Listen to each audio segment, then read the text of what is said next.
Hey guys, and welcome! Yes, it is finally time.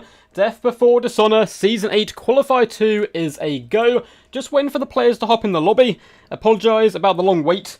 Both the quarterfinals we were waiting on went all the way, and one of them went on for over an hour and a half, I believe. Hence why we were a little bit early on the draw to get the stream set up.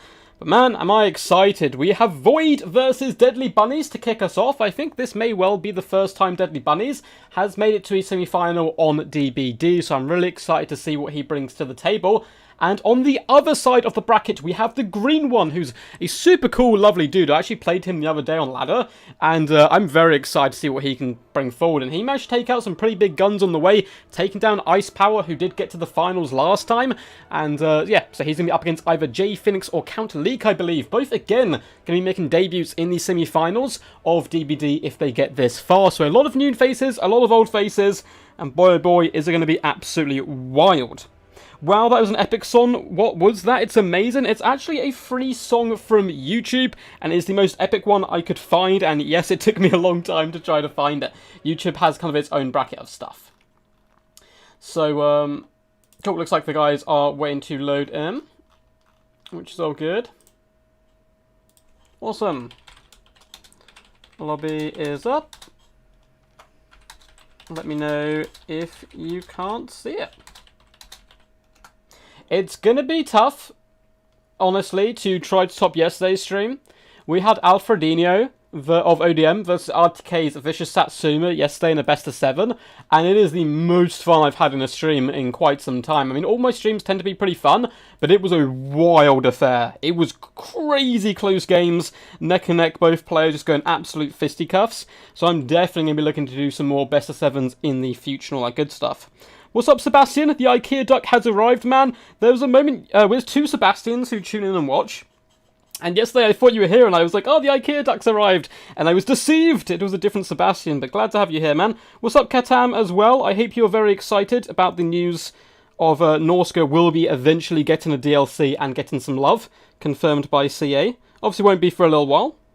I hope you're all good today. Hello, Hank. Deadly Bunnies is here as well, and Chicken Duck Phillips never give up. Show me how to beastman. Well, you never need to give up, and you need to wait for the DLC, probably most likely, because a lot of the stuff is going to change. We have Joanne here as well. Hope you're doing all good, chap. The mighty Rubik's Raptor. He has evolved from a duck into his final form, I see. And we have for Poland and CJ. Hope you guys are all good in the hood. It is bacon hot here. But once again, I am ready to rumble. So like Bunnies has hopped in first, so let us quickly update the bracket. So everyone knows who is playing who. So we're going to pop in with Bunnies. He does go by many different names, but we will stick to his most commonly known one in the community, which is Bunnies. And that means on the other side we will have Void, who I don't think has won a Death Before Dishonour yet. He has indeed won, I think, a qualifier last season, and then Arik Rao managed to take him out in the finals, but a very talented player, tends to favour the kind of skirmish style of play, a bit Lotus Moon-esque, and is a very, very tough to break down. I actually played him recently in a semi-final, or in the finals, I think, of a tournament, and just got dragged around the map, and it is very tricky. Hello? Bunnies, leave refereeing to me, please. Thank you. Cool. So, it is going to be Void to pick and ban first, and I will let the guys know the maps. Void is picking and banning first. Maps shall be Gorgazan, Oakenhammer, and Troll Country. So we are mixing up our maps a little bit. We are doing slightly different stuff. We are still, of course, going to be bringing the beloved Troll Country for those hot, heated affairs. But yeah, going to be Gorgazan to kick us off, and Oakenhammer, bit bigger, wider maps to mix it up a little bit. People come in expecting it to be close quarters, but no, you have been deceived. And then the next semi-final, we're going to have Storm Demon, River Amaxon, and Schwesterhafen. Cool maps for the final. Yes, it was... The announcement was done in a Q&A, so CA did a QA on their official Total War page, which was pretty useful. I did ask them if there was going to be any duck units coming into the game, any duck-themed stuff, and they didn't answer me, which I think is a good sign, because I feel like they're trying to keep the big duck faction kind of quiet, and they're probably going to be a bit grumpy at me trying to bring it up, you know. Yeah, greenskins have been confirmed to get nerfed, both Grom as well as other elements of their stuff. Yeah, I posted it all in my Discord. What's up, Sedan, as well? I heard you... I probably butchered your name there, I apologise, but I heard you had some cool games up against Elmatar. Not Elmatar. Robane. I think he said some really nice stuff about you. Make Mammoths great again. I actually don't mind Double Mammoth against Chaos, for example. I think it's very good. I think it's very good indeed. Oh yeah, it's so hot, and I'm such a fool for wearing jeans. No worries, Pokrilla. Says, hi, my internet is dropping here, we'll be back later. Well, we await you. We await your arrival. Sand Pirate the Champion has returned once more into the fray. How are you doing, buddy? Hope you're all good today. The Dutch flavour. Demonic quacking in. Oh, I'm so excited. Rubber Duck's getting nerfed. Hopefully we're getting a buff because Lizardmen will get some new toys. It seems like Void is going to be going greenskins, I would think. Greenskins banning Vampire Counts and Lizardmen, getting one in before they nerf, I see. Picking VP. Well, VP I actually think is a pretty good pick up against Greenskins in general. Going Lizardmen, Vampirates, Tomb Kings isn't the worst matchup, it's not the easiest as well. Or even just going Greenskin Mirror can be a way to bring down the Greenskins. They're certainly the most powerful faction in the game, and I'm happy they're getting a nerf, but I don't want them to become absolutely useless. I do enjoy seeing Greenskins in tournaments, because it's one of those things we didn't see for absolutely ages, and trust me, when greenskins fall off that top pedestal, someone else will take it up, and we'll all turn our hatred towards them. It is the way of meta, I'm afraid. It's kind of a weird situation with, like, Vampirates, for example, was so powerful for a while. And then they've kind of been knocked off. But they're still a very fun faction, and it looks like Deadly Bunnies is going to be trying to rip them here today to do some good damage. Now, the good thing here about Vampire Counts is you don't have to engage with the enemy skirmish core too heavily. And I believe we actually saw this matchup yesterday between Alfredino and Vicious Satsuma. And I won't tell you who played who, in case you haven't seen it, but it was a very close game. I really do think here, going double Gunnery White on the Crabs, going Count Oculus as well on the Necrofex, and bringing like probably double Mortar is the way to go here. Likewise, Void could bring a bit of an Archer bowline, which could also be pretty scary and good. I'm still confused if Bunnies is an exterminator who is Portuguese or an exterminator of the Portuguese. That is a, yeah, a very big definition there. Awesome, man. Good to hear. Glad you had some fun, man. Glad you had some fun. I'll probably be messaging you later this week as well about sorting out some DVD stuff. Sorting out some DVD stuffs, which is all good. We've got a few people at the moment kind of trying out for the clan and all that kind of good stuff. We need to get Rubik's Raptor in there. That's what I'm saying. I keep pressuring him to do Total War Warhammer stuff. Yeah, it should be fun. I mean, Gorgzon's pretty large map as well, rather open. So it's going to be interesting to see how the Greenskins do take this. I think they can play in multiple different ways. Now, Greenskins are a very good faction at getting into the enemy back line. Them, Norska, Beastmen, really powerful swarm factions, and for the most part, Vampirates are considered to be quite a defensive faction, but that fear, that terror that they can bring to the table really does help counter the Greenskins. Likewise, seeing deck droppers here, deck droppers with handguns will be very powerful, because if your enemy can't get at them with his skirmishers or archer line, they will finish off all your characters, and that can certainly be some scary stuff.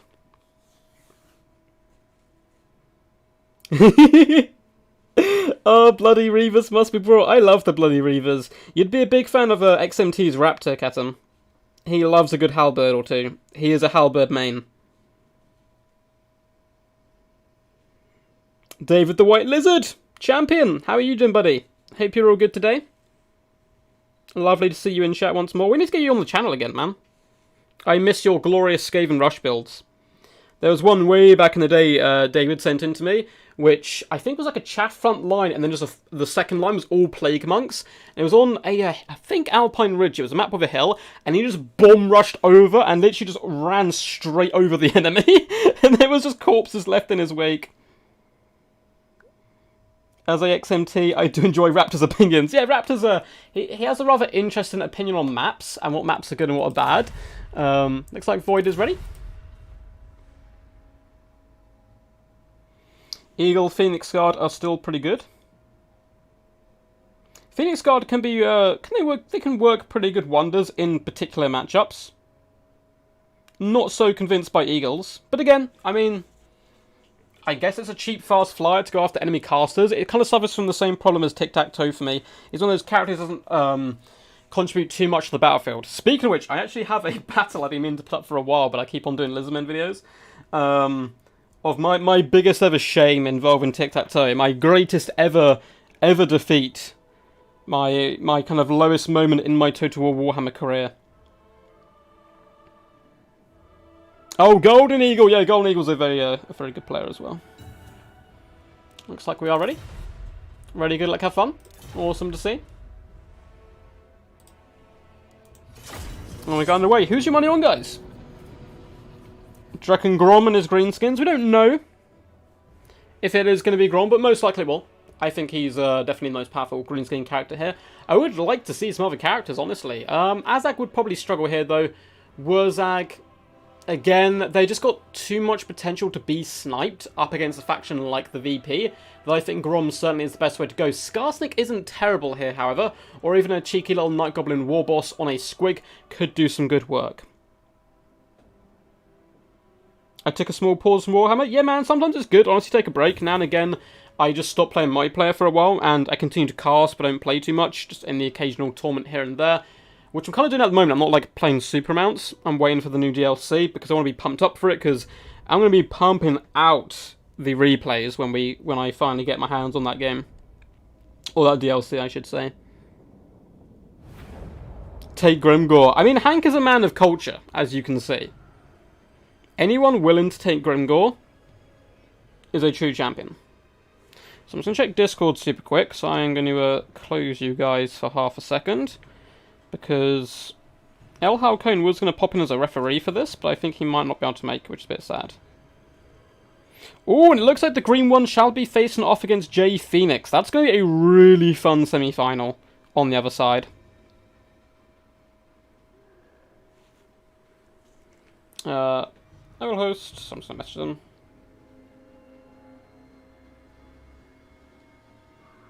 Oh, go. Just going to let them know. Good stuff. As we load in here, Void does have a little slow load-in time, but it's all fine. It doesn't mean anything to do with his internet connection. His internet connection's all good. He's played on the channel quite a few times before. It's literally, the load-in is just literally down to your level of PC at the time. Yeah, Gunnery Whites are really powerful, but it's kind of interesting, like, they haven't been changed that much. But people like discover them so late on, which is really interesting. There's probably so many different tools like the Gunnery Whites that we just haven't seen yet. And this is a carbon copy of yesterday's build. So I think Deadly Bunnies did indeed probably watch that, and he has taken Alfredino's Force, which is a brilliant anti-greenskin build in my opinion. So you do have the double mortars. They're here to really deal with the enemy archer line, which you can often see a lot of Daka coming in. We have double gunnery whites as well on the crabs, both with Scabascape. Scabascape's pretty solid here, of course. And we have Count Noculus, and he looks so cool on his walking dread beast. Look at him go! So ferocious and a rather angry boy indeed.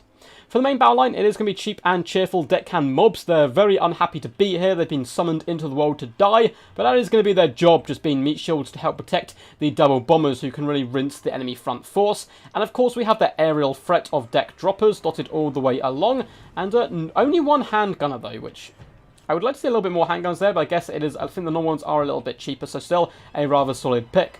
As for the forces of the Greenskins, we have Forest Goblin Spider Rider Archers and Goblin Wolf Rider Archers in a nice skirmish formation ahead of the build, and 2 units on the left-hand side with the Regiment Renowned Night Goblins, the 8-peak loons. The main battle line, we're going to have Goblins mixed in with Savage Orc Biggins dotted all the way along. It's not incredibly wide as far as front lines go, and that is because he's invested heavily in a Savage Orc Araboy back line. This is a really cool tactic coming in by Void, because these guys have pretty damn good melee stats. So if you drop some summons on the back line, these guys will put down their bows, lift up their fists, and get to crumping.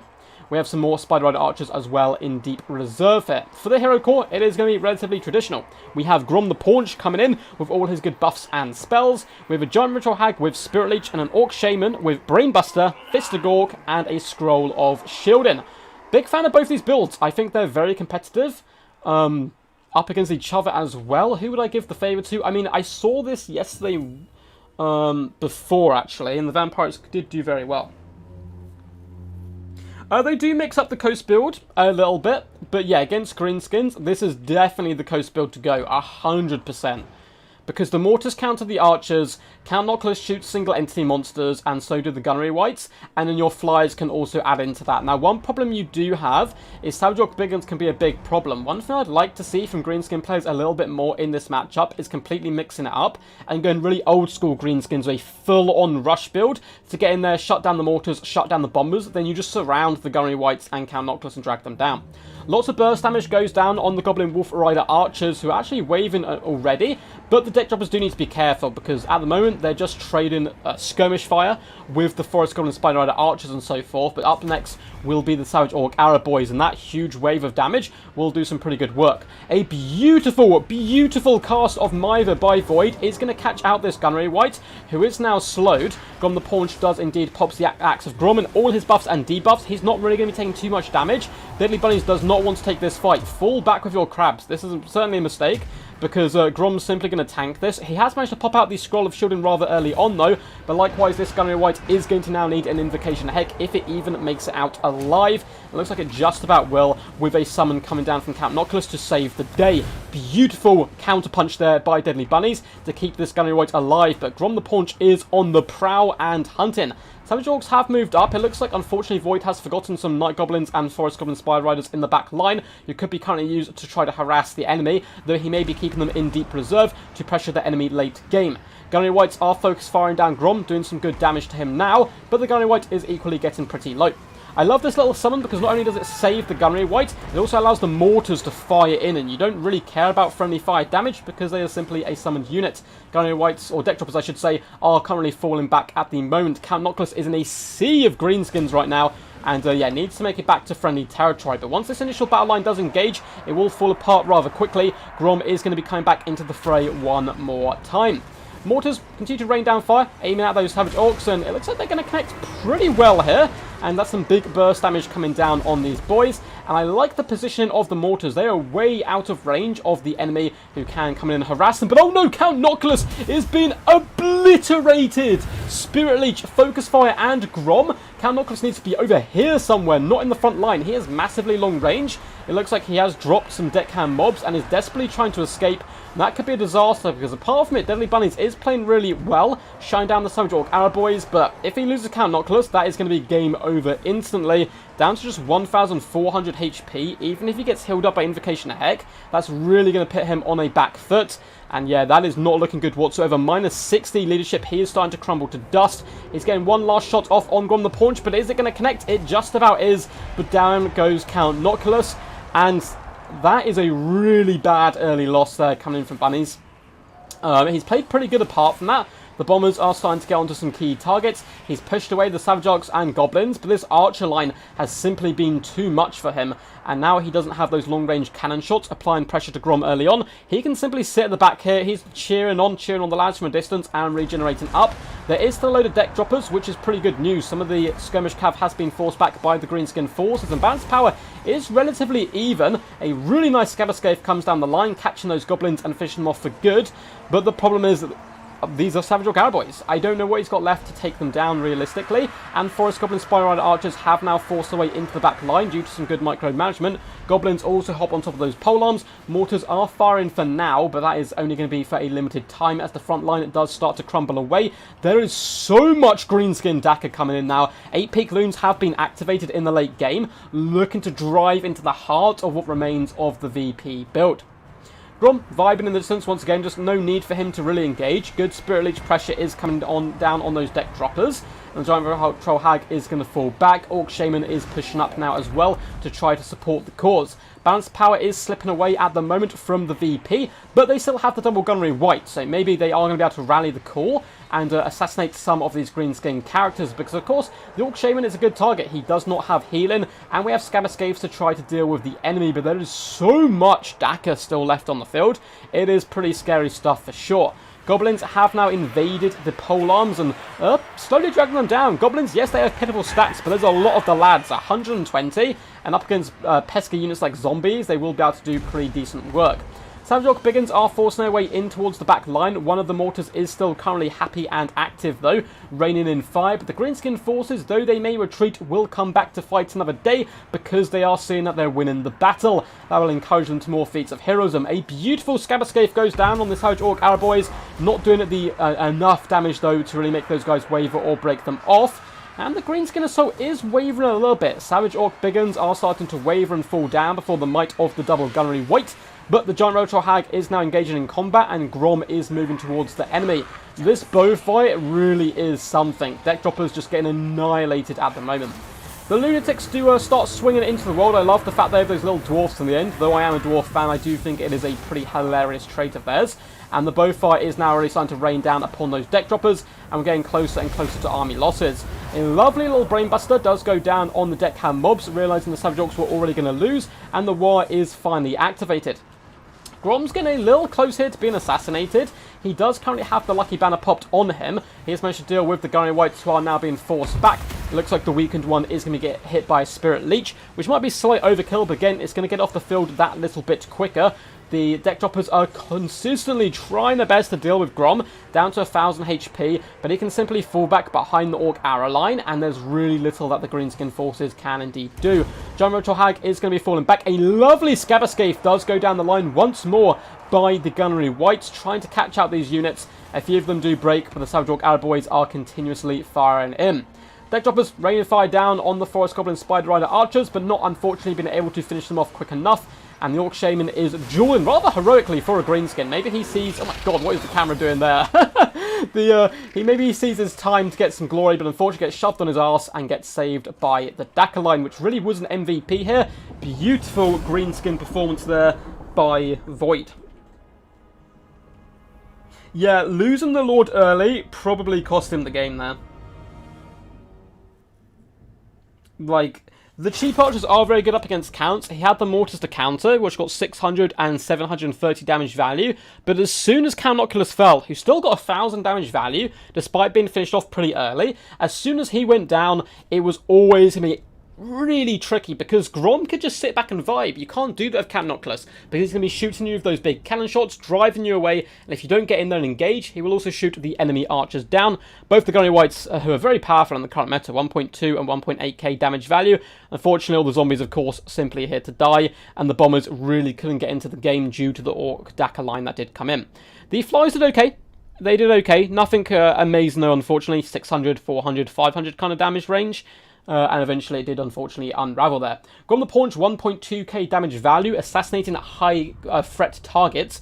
Good micro by Void as well to keep him alive because he was under quite a bit of pressure. Giant River Hag coming with 900. The poor little Orc Shaman only got 300 damage value. However, AP Loons didn't do too much, neither did the Gobbos, but the Savage Orcs on the front line as well kind of got wasted. It really did come down to the Orc Arrow Boys, 830. 300, 700, 900, and 1000 damage value just spread evenly across the board. I mean, the Skirmish Cav didn't equally, most times, didn't even pay for itself here. It really did come down to the static bowline, which is quite interestingly. Yeah, if Noctis was alive, that could have certainly been changed. But, I mean, good target priority. All it takes against Void is one slip up, and he'll be on you. He really is a top-tier player.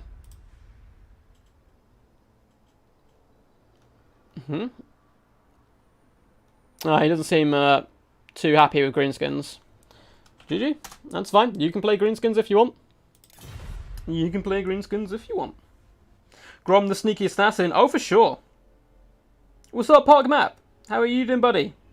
I saw you were playing today as well. Always love to see you in action.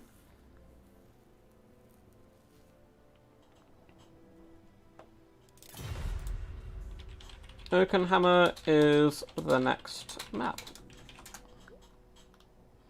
Yeah, it looks like everybody just isn't really too happy with like some of the Greenskin units, but you know, everyone can play them, everyone can ban them. It is up to you. What's up, Biblington? How are you doing, Bib? I hope you're enjoying your Gandalf duck you received the other day. Bib was the winner of our latest duck giveaway. I'm not sure when we'll do the next one. Maybe 7.5k subs would be a good one because it's kind of 3/4 of the way to 10k. And we're definitely doing a giveaway at 10k subs. We're probably going to do like a huge giveaway actually, or we'll try and think of doing something particularly special for that.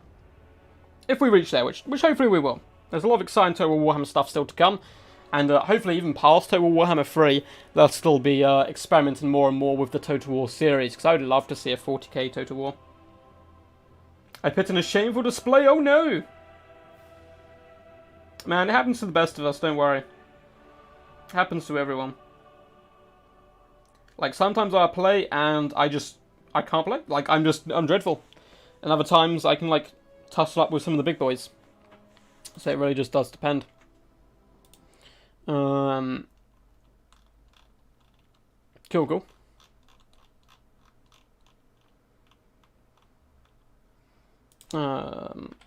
You can watch, stream. Actually, I'll leave that for them. Cool.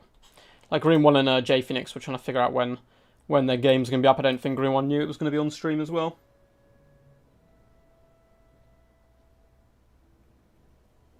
Yeah, Bunny is a tough competitor, Emperor. Yeah, 40k Total War, people had their doubts initially. I don't think there's any doubts in my mind anymore. Like, CA are perfectly capable of making that fantastic game. Bunnies to pick, and bam.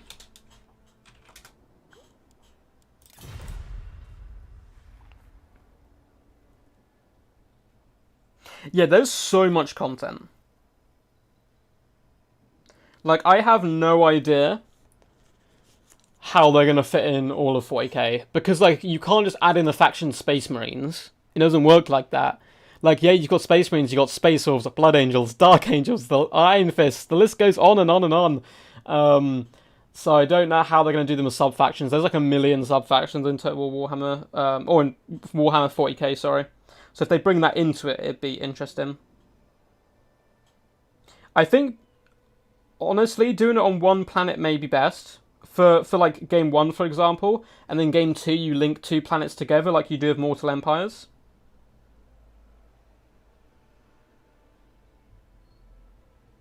Man, Palmer, you're not hitting your roof, man. You got plenty of potential, man. You're a scary player, man, when you're in form, trust me. I have faced the wrath of Park Mapper before in battle. Have they actually teased it before? I think they said, like, they'd be interested in doing it. I do have a 40k model. I got sent one by Games Workshop the other day. For the event they were doing. I made a video about it, like a week or so ago. They sent me a little Space Marine. I also have an Eldar army somewhere. But to be honest, my friend basically painted the majority of it. Well, no, painted about half of it, and he designed it and stuff. It wasn't really my army. We went to a doubles tournament together, and he's a very good competitive player, so he, like, built the build. So I was quite interested in getting into the game at the time. But it's, like, it's one of those things which is quite hard to get into, a little bit. There's, like, 1 billion rules and stuff. I had really good fun though in my first tournament, because it was like a chilled out, it was called a fun and fluff tournament. So you had to take like thematic builds, and I had a Alatok Eldar like hit and run build, and I did really good. I mean, in my final game, I think I was facing 3rd place. I was in like 5th or 6th or something, which was crazy for my first tournament. I got beaten then, finished like the top end of mid-table, and I really enjoyed it. But then we went to a 2v2s tournament, and my friend is like, honestly, like one of the top, like, I don't know, 100 players in the world or something crazy. Like, consistently every year in 40k. So we ended up being on the top table every single game, and I really did not enjoy it. It was really unfun. It was really, how to put it? I don't know, like, super sweaty. Everyone trying to, like, break the game rather than play the game, if that makes sense. But I've been pretty interested in getting to a Seraphon army maybe at one point, but again, Warhammer's a very expensive hobby, so I'll have to wait and see.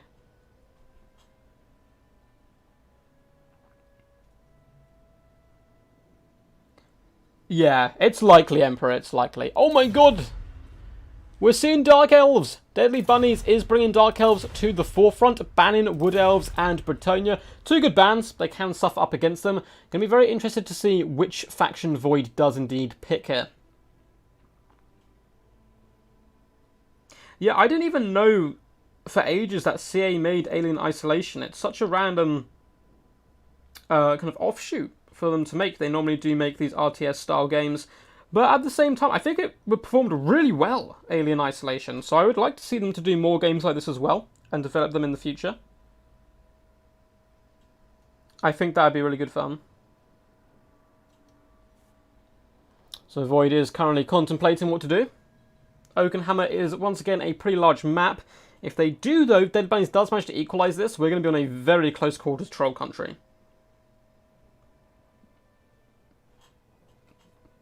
Why is Dark Elves disadvantaged against Bretonnia? I don't particularly play Dark Elves that much, so it's kind of hard for me to say, but yeah, people do tell me it's basically unwinnable. I guess a combination of just the Night Swarm doing very good up against all of the Dark Elf large creatures and cavalry themselves, pushing into the back line.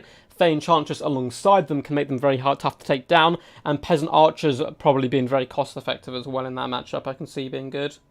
So I think it's mainly the cavalry. Yeah, cavalry, Peasant Archers, Fey, you get the lot.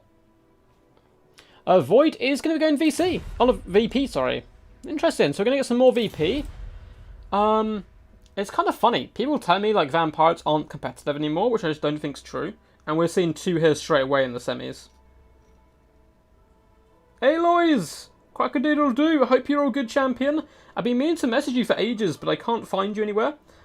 Please do let me know if you are on my Discord, because I meant to upgrade you to a member of the Royal Dark Guard. But I don't know if you're under there under a different name or anything. It gives you a special little bonus for being a supporter of the channel.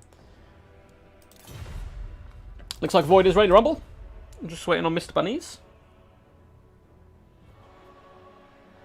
Yeah, Bretonnia is one of these weird factions, which is quite tough to use in my opinion. Requires a lot of micro and skill, but they can be really top tier in the hands of a good player, or really garbage in like a poor one. Well, Aloys, if you do indeed have Discord, there's a link down below in the description to where you can join, and send me a PM on there, bud, and I can upgrade you to a member of the Royal Guard. It gives you a special little role on my channel, and as well gets you access to an extra chat where the more and more people we get, we're going to be trying to organise some events as well, specifically for Patreons and channel members and that kind of cool stuff. Yeah, Empire, a really skill-based faction that if you're a really good player, you're going to be good at Empire, pretty much. Because they have a little bit of everything.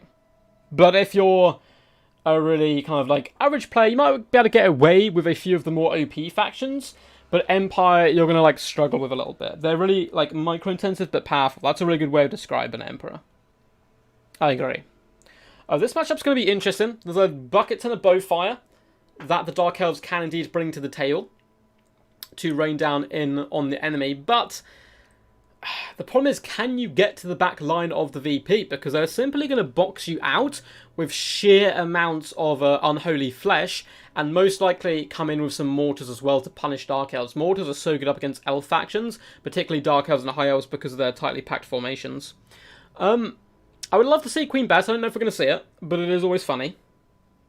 A Witch Elf Sister Slaughter style rush could work here if you're looking just to drag down your opponent as quickly as possible, but they would need to be accompanied by some range support, probably Shades, so they can get close enough to the enemy and focus fire down the bombers. Then once you kill the bombers, the Witch Elves move into the back line, you rampage the large targets like the gunnery wights on crabs and stuff, and then, you steal victory. Crossbows can make VC very sad, it is true, but mortars can make crossbowmen very sad, unfortunately. So we'll have to wait and see what these guys do bring. I would laugh if Void just brought some kind of like a mental crab rush.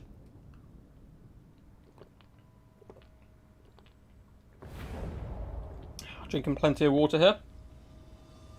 No, Anki, I will try and save you. Give them, like, my Discord, and I'll, like, message them saying I'm like a friend of yours and I'm stuck in a tree or something, so you have to leave work to come help me. Yeah, I'm still there, sorry, I was just taking a drink. Hopefully you guys can still, like, hear me and stuff. I'm doing human resources training while I watch this. Oh, tell me about it, man. The amount of trainings I have to do at work is ridiculous, and they're all pretty pointless. But I guess it's just to say that we're all trained and stuff for legal reasons.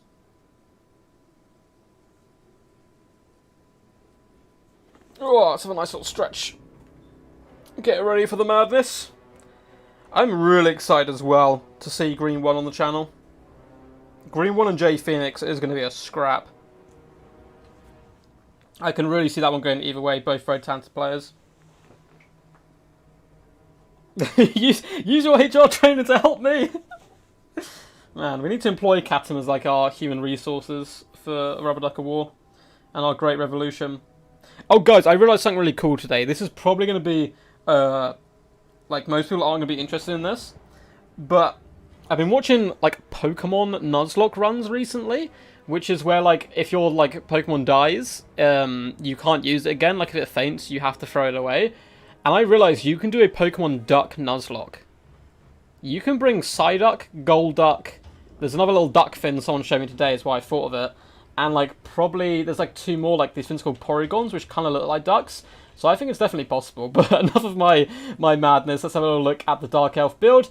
And we are going to be seeing a Supreme Sorceress of Fire up in the skies on her Pegasus, coming in with Burning Head, Flame Sword Rune and Fireball, and Double Assassin down on the ground. Now I quite like this hero core. It's pretty risky. This looks like a Ice Power style build actually, quite a bit.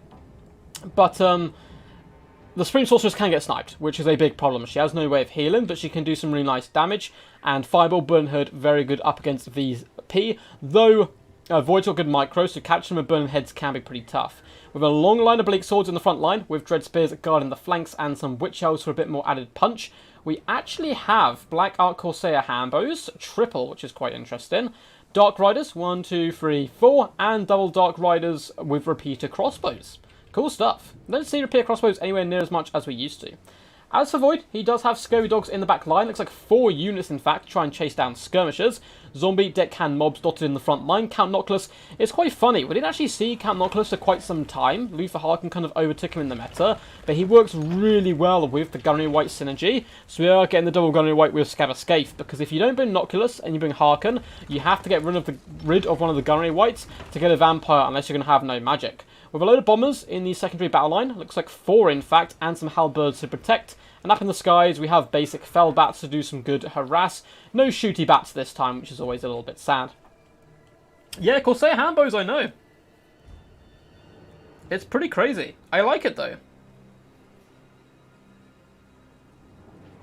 Oh. Do not accept bribes in the form of jewellery, chocolate-covered strawberries. Oh, no, man. I'm not going to lie.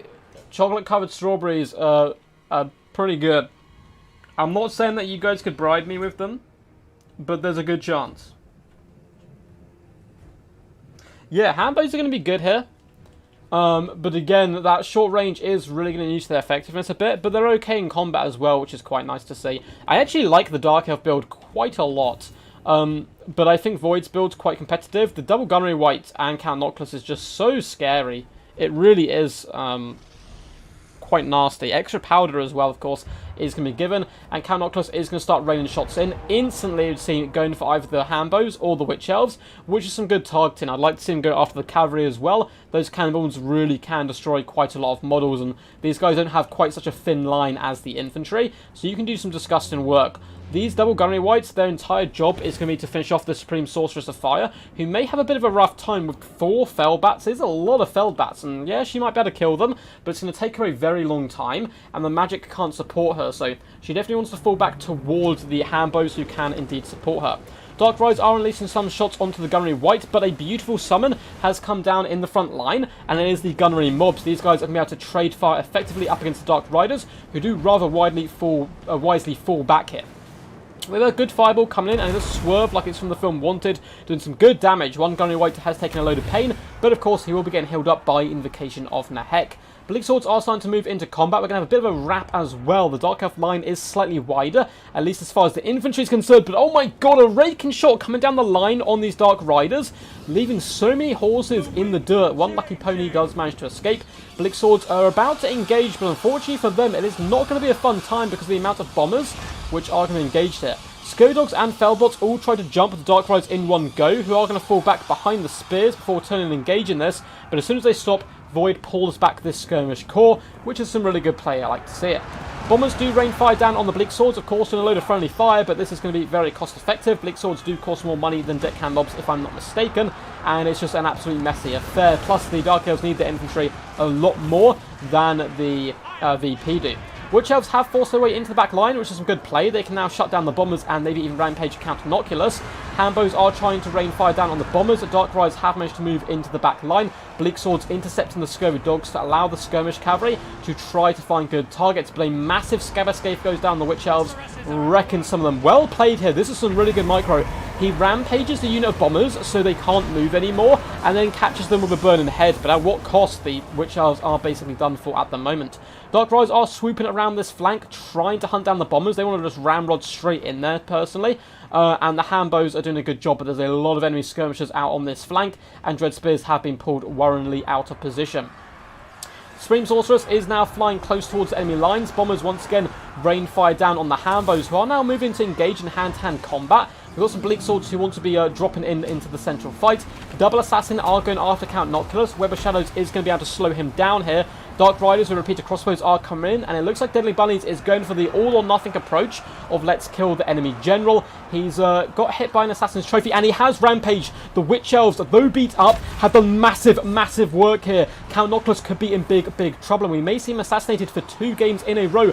Handbows need to pour fire in. Repeated crossbows, everything on Noculus to finish him while he still is rampaged and hit by the Assassin's Trophy. It is risky, however. We have the Gunnery Whites firing from either side. Dark Rise did hop on top of them, but the Scurvy Dog play has been really top-notch so far by Void, and it looks like a Burning Head, though, does manage to catch his Bombers, despite the fact he managed to spot it and Duke with the worst of the damage.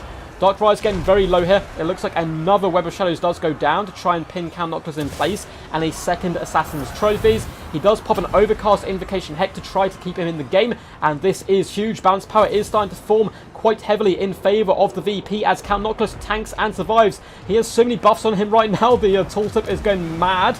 He does manage to escape a well-placed summon as well. Now these assassins really aren't where they want to be. Likewise with the Witch Elves. Supreme Sorcerer of Fire can fireball down Count Noculus, but he has up to 2,000 HP, and things are looking a little bit bleak all of a sudden for the Bleak Swords and their allies. Bleak Swords doing okay. I mean, carving through chaff. There's still a decent amount to go. We do have more Bleak Swords coming to join in the party, but the Gunnery Whites are rather healthy. We also have a few Dread Spears and other units which have kind of been left and hanging out to dry. Scab Escape goes down on the Bleak Swords, doing some good damage, but the Bombers now unleash hell upon them. They're going to get some serious PTSD after this game. Supreme Sorceress continues to hound Count Noculus, but he's going to once again pop Invocation Heck on him, and the Assassin is going to turn its sights onto the Gunnery White here, trying to drag him down. It's been a good fight so far by Deadly Bunnies, but is it going to be enough? I'm not sure. With the Bombers now raining fire down quite happily on the Bleak Swords, I think one unit's going to have to disengage here and try to shut down the Bombers, but there's so many Feldbats and Scurvy Dogs running around the field. A Burning Head is going to catch this summoned unit and just absolutely eviscerate them, allowing the Assassin to escape and try to come over and help support the other one. Assassin's Trophy does go down on this Gunnery White, looking to finish him off for good, but the Supreme Sorceress is in all kinds of trouble. Feldbats, Scurvy Dogs, they're nipping at her heels, chasing their glorious Dark Elf booty, but she is routing for her life, and that is going to be game 2-0 to Void.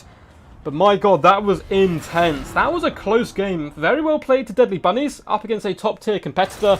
He put on a fantastic display. Supreme Sorcerer Shadows getting 1.2k damage value. I really loved the build and the double assassin. He went all in on trying to take down Count Noculus, and unfortunately it failed, meaning there was more summons and healing that could come into the fray. All the infantry didn't pay for itself. The Witch Elves got 730 damage value, not too shabby, but I do love the rampaging the Bombers, finish him off with a Burning Head, then rampaging Count Noculus in that assassination attempt. Unfortunately, Black Hawk Corsairs just couldn't quite get their bearings straight and get into the right engagement, and it is really hard to get into good engagements with Void because he's got very good control of his army as far as mobility is concerned. Dark Rise get 1,000 damage value, the other one's 625. Void's Count Noculus 977 damage value, but it really is these pesky Gunnery Whites who are so good. 1.1 and 1.5k damage value. The zombie herds didn't do too much, but of course they held the line. The Bombers, 1,000 damage value, 200, 1,300, so a real mixed bag. Beautiful, beautiful play of the Scurvy Dogs and Feldbats, though, to harass the enemy. GG, man. That was a great game. You played super good. Super good. See you in the finals. Tune in to stream to see when you are up. Oh, cool. Looks like he's popped out there. So up next, it is Jay Phoenix, who has already popped in. I just realised I didn't update the scoreboard at all through that, did I? Pro duck straps coming in right now, but it was 2-0 for Void, but it's going to go down to 0 now. And we will change the name here to Green. Let's get him in the middle. And then we will change the other name to Jay Phoenix. She is a very talented multiplayer player. I don't think, though, she's got to a DBD semi-final before. I don't think Green has either, though both these guys are pretty damn good. So let's up their names there.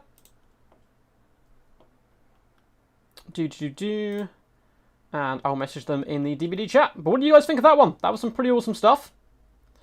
Very well played to both of these players. It's good to see VP performing well. So let's just message the green one. I'm just going to double check he's not in the lobby already. He is. No need to message. We had a deal, Duck. We had a deal. There was an amazing moment yesterday. Am I in the BBB tournament? I'm not. When is the BBB tournament? I would like to play. It depends if it's on a weekend. A lot of tournaments are, I'm afraid. Hey, Son Spaghetti, chosen one. Yeah, no Ice versus Void grudge match reunion just yet. I just got taken down by a green one, who's playing very good. Hello. So maps shall be Storm Demon, River Maxon, of course. Gotta get my favorite map in there somehow, and Schwarzenhafen. So Storm Demon is up first. Chose one, of course, has already qualified for the grand finals. Am I being a Muppet? I think I am. Where are you? Under S. That would be a good place to start. So it is Storm Demon. Yeah, Chosen One is looking to become the first ever player to win 2 Death Before Dishonours, I think.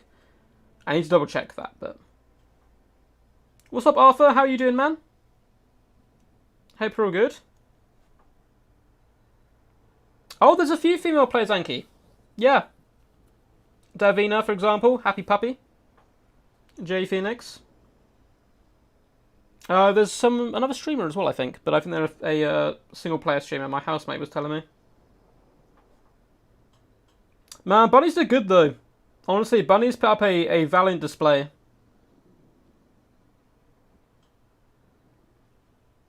I think Age of Sigma's doing pretty good, Avi. It's kind of like still in the growing stages a bit. I obviously my heart is still set on Warhammer Fantasy. But it has piqued my interest. I like the fact they streamlined the rules. I just don't like the lore as much.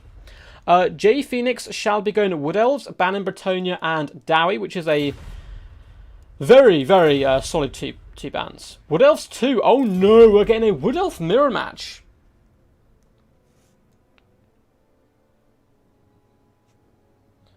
We're getting a Wood... Hey, Glenn's here. How's it going? Glenn, the true MVP recently around here on the channel, helping set up yesterday's quite incredible best of 7. It was honestly amazing.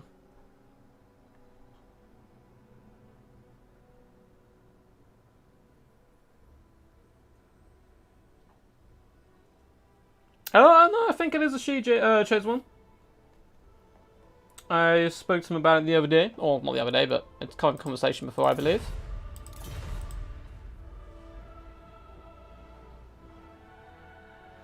Storm Demon, nice big map though.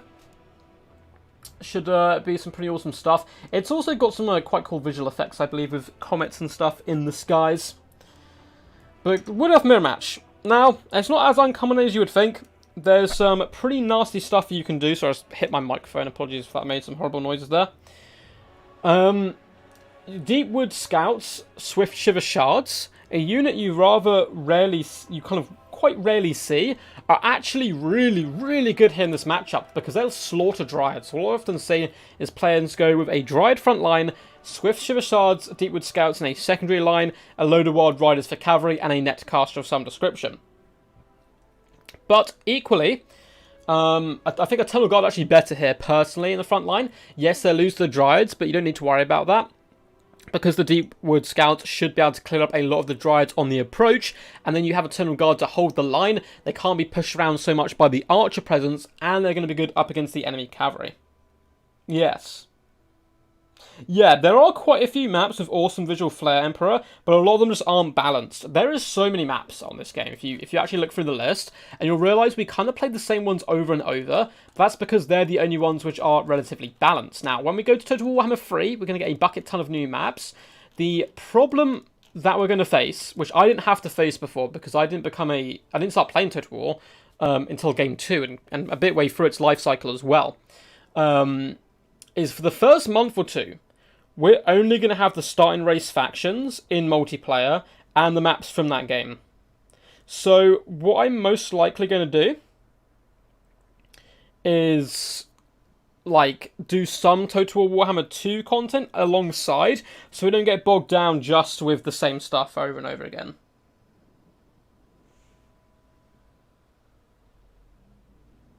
a study from my exam. What's up, Sebastian? I hope you're all good, man. Good luck with your exam as well. Oh, what's up, El Halcon? Sorry, bud. Looks like I may have missed a message from you. I know you were going to be a referee before. No worries. Can you ref the final? Will be in about an hour's time, as we have one semi to go. No worries if not. We haven't needed a referee so far. I don't expect us to need one, but just in case, El Halcon, the absolute champ, who is honestly one of my favourite players as well back in the day. I haven't seen him play so much recently, but I've been watching him on some Maturin streams, and his micromanagement was absolutely wild. But yeah, he maybe kind of volunteered to come in as a referee, which I'd really appreciate because it makes casting much easier. Looks like Green One is ready to rumble. I'm just waiting on J Phoenix. Can modders make maps? They can indeed. Improvise, adapt, overcome. Kelliger Iron Fist coming in with the Dowie's latest inspirational quotes.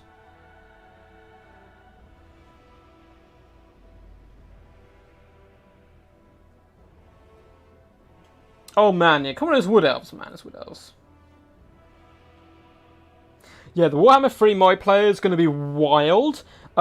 It took, if I'm not mistaken, like a month or a month and a half or something to implement that with Total Warhammer 1 into 2. Maybe slightly longer. It's probably going to be a longer wait for Warhammer 3. Honestly. I think they did speak on this end. They're going to try and make it as soon as possible. But there is so much to implement and balance. Like, I have no idea how CA are going to do it. There's no other RTS game I can think of with this many factions. With, like, this amount of diversity.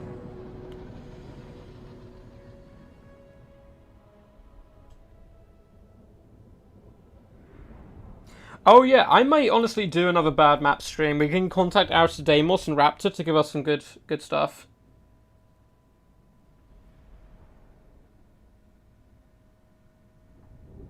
You can't improvise when you have 3 hellstorms on top of Mount Everest. Just destroy the mountain, man. Drill underneath it, get some miners, hack it apart. Blasting charges. Honestly, there's not much in the world blasting charges doesn't solve. From my personal experience of living.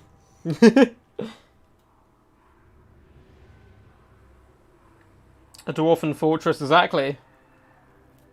There are some really cool maps. I haven't really used them yet because I think it would make my game count as modded, and then I can't play with everyone else unless they also mod their games or something silly. I'd have to look into it a bit more, but maybe doing a couple of maps, like modded map tournaments, would be good fun. Yeah, it's Wood Elf versus Wood Elf, which is honestly actually one of the funnest mirror matchups because it's real hardcore, fast-paced action, just hit and run, madness going on all over the place. You can't really box build here, but saying that, we're most likely going to see some box builds now, aren't we? So let me quickly check Discord. I'm going to check my phone, see if El Hocone has replied. Looks like he has. Yes.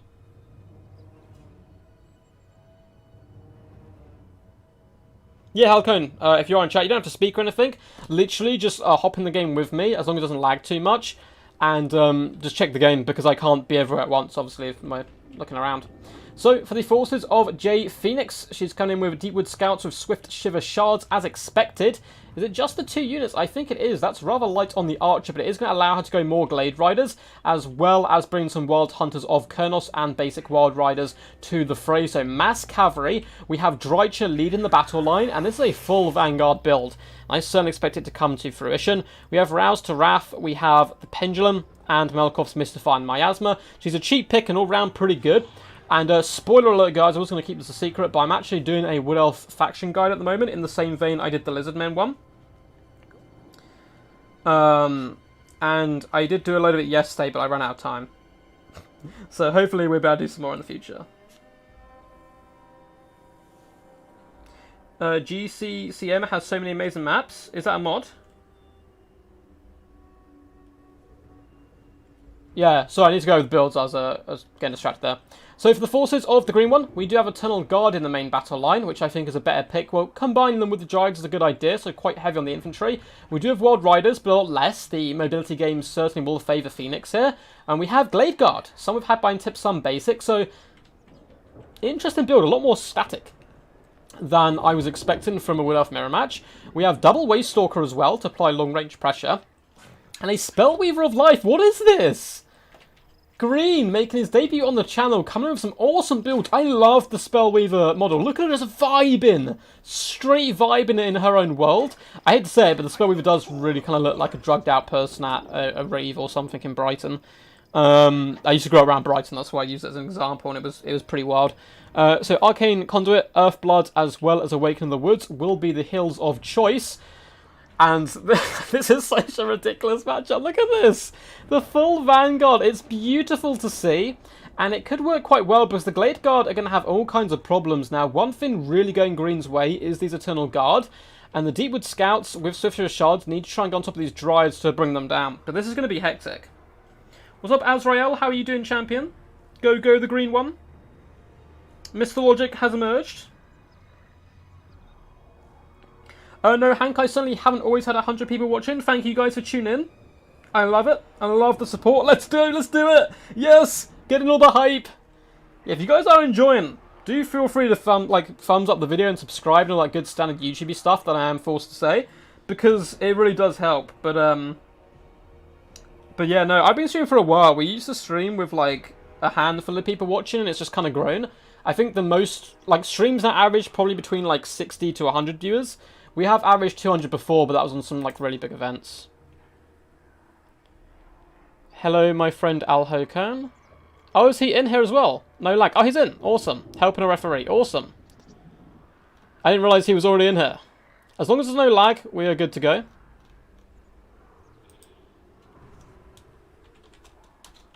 Good luck. So, massive shout out to Al Hokan. If he is in chat still, please, everyone, show your love towards him for stepping in and being a glorious referee here in the semi-finals and finals. I'm going to try to get referees in as much as possible, just because it makes my job much easier. Makes me much easier. But let's do this! I actually quite like Phoenix's build here up against green ones, but I may be surprised. This isn't a matchup, of course, that anyone practices a huge amount. And the Glade Riders are now going to connect, but they're going to be countercharged by Wild Riders, which is not a good engagement whatsoever for the Glade Riders. They're going to get slaughtered. Dryad on Dryad action. This is the real reason you're here. Look at this glorious action as no one can tell what's going on. It looks like the Glade Riders were a trap, so the Pendulum could come down. It did some solid damage value, but not enough to trade, I think, for the lives of those Glade Riders. Wild Riders are now getting punted and countercharged by more Wild Riders, and it is a messy engagement all across. Wild Riders engaging with Eternal Guard, and for the most part, it seems like Green One is getting the better of the engagement so far. He's managed to save his Glade Riders and start getting them to pour in some fire, though we do have Melkov's Mystifying Miasma going down on some of the Glade Guard. Wild Riders need to be moving through the flanks here, because this is a real pocket of strength right now for Phoenix, as she needs to push around this side. Dryads will do fantastic up against Eternal Guard, and on the far flank, it looks like the Wild Riders of Green One are performing much better. We do have that Dryad summon going down, and Drycha hunting that Spellweaver Bootay, knocking her down to the ground, and yeah, this could be a huge turning point, because she can simply not fight Drycha. There is no way she has any hope of winning. Wild Riders need to come back and help support, but they're being driven away by the Dryads, who can now use their abilities to charge through onto the Glade Guard, because they are very quick. We also have Wild Riders slowly pushing through the fight, though Green One has done some pretty amazing micromanagement so far. He's got all of the good engagements across the entirety of the battlefield, apart from one which matters massively, and that is the captains. He got his lords fighting each other instead of Melkov's Melkov's Mystifying Miasma. There we go. Tried combining that with slowing down speed at the same time. Is going to shatter off the Spellweaver. Bounce Power, though, is currently against Phoenix, despite the assassination of the enemy characters and the summon on the field. We do have Glade Guard, who could be shut down, but it really did come down to all of the engagements going in the way of the Green One, apart from one. And now that Archer presence is simply turning around and obliterating Drycha. The Wood Elves taking one out of the books here of the Dowie, going for full-on vengeance. Look at this health just drip off Drycha. Oh, it's disgusting. Bark falling away in puffy clouds of weeping misery. Glade Riders do manage to charge into the back line, though, starting to shut down those Glade Guard, which is a good target, but there's so many of the ranged troops to actually beat back. And over in the distance, it looks like finally the Wild Riders of Green One are being demolished. But those early engagements really cost Phoenix. I understand, though, it's quite micro-intensive. Because at the start of the battle, you're just flinging shots in, right? And you've gone for Vanguard, it's very quick, you're just charging in, trying to hit whatever you can. But you need to get the right targets. Otherwise, particularly for Wood Elves, it can fall apart quite fast there. Yeah, I think multiplayer certainly has a bit more longevity than campaign. But campaign is fun. I'm actually, for the first time in a long time, looking forward to campaign with the new DLC. So a very quick game as expected, because it was going to be wild. I think Phoenix had the better build. I think she was up initially, but it was just the Wild Riders all got bad engagements, as well as the Glade Riders. They didn't need to commit against the enemy Wild Riders. There's 3 cavalry here against 4 Wild Riders, one of which is anti-large and triple Glade Riders.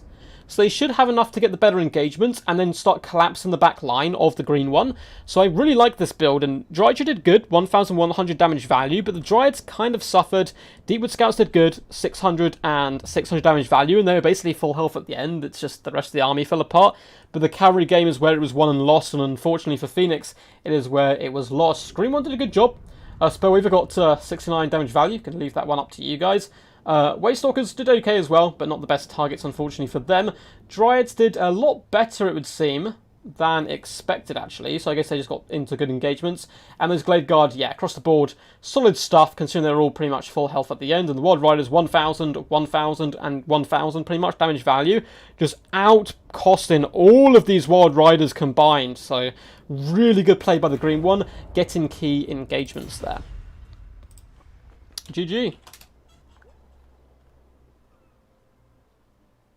It feels a bit laggy. Yeah, no worries. No worries. It didn't seem too laggy to me, but it might be on her end. El Halcone, we will pop you back in for the finals. He can watch on stream as well and help judge, and we can always do replays and stuff if we have to, but it is unlikely, to be honest, with Green One and Phoenix we're going to get any kind of breaks. So up next, we will be on to River Amaxon.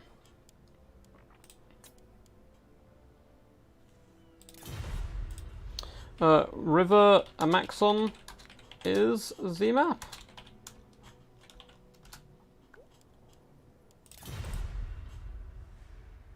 Is it me you're looking for? Oh no! It is a best of 3, yes. It is a best of 3. This is currently the second semi-finals. Void did manage to take the first semi-finals 2-0 against Deadly Bunnies, though it was hotly contested, and I think Void's actually had a pretty rough run to the finals, with having to take out Valkanos and in round 1, and Takoyaki managed to take him all the way to game 3, which lasted like 30 minutes or something insane. It was going on for ages. Wicked D, the man, the myth, the legend, the mod king of all the realms. How are you doing today? Yeah, Drycha got some good targets, but unfortunately, yeah, she's more bark than bite. I mean, she bit pretty hard up against that Spellweaver, but then got dragged down. Oh, J Phoenix, you champion, what is this? Oh, okay, no. I think it's just taunting with the Beastmen at the moment. Green One will be picking greenskins. Banning Vampire Counts and Lizardmen, as expected. So we've seen Greenskins win twice already today. No, they've only won once. They've won one, lost one. Are y'all smashing the like button for Top Dark? I hope they are, Wicked D, but if not, I will grant you a gigantic hammer, like an inflatable hammer, to run round to their houses and bonk them. That's how we handle people here on the channel. Oh no, says Phoenix, oh no! They feel the green tide starting to consume them. But they've had one win and one loss so far. Be interesting to see who Phoenix goes. I tend to like countering them with the Lizardmen, though they are often banned now. I do think VP is good, but we have seen them multiple times already on the channel today already. Vampire Counts and banned. Empire, I think, aren't too bad. There's some funny shenanigans you can do. Long ball. Get it over quickly. Make it a greenskin mirror. I wanted to see Beastmen. We may well see Beastmen. I don't think Beastmen are the worst against greenskins, maybe. I don't think it's great, though. We're going to see Skaven. Okay, Skaven is possible. Skaven certainly is possible. We are going to be seeing the little rat boys in action. Ding dong bonk. Man, there's a really funny bonk sound clip I need to get for some videos. It's you can get some pretty funny stuff like that. You just finished your very first multiplayer Vortex campaign. How did it go, Hank? Hope you were victorious. And which faction were you playing?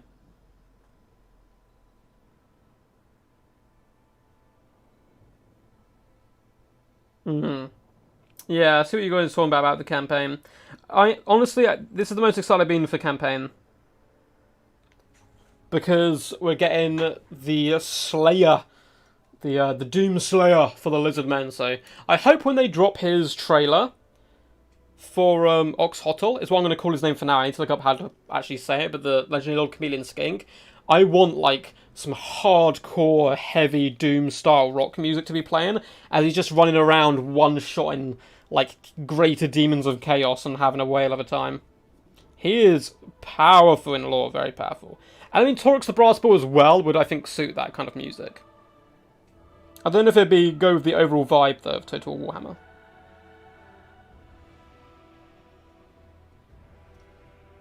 Avi, I hate the Skaven so much.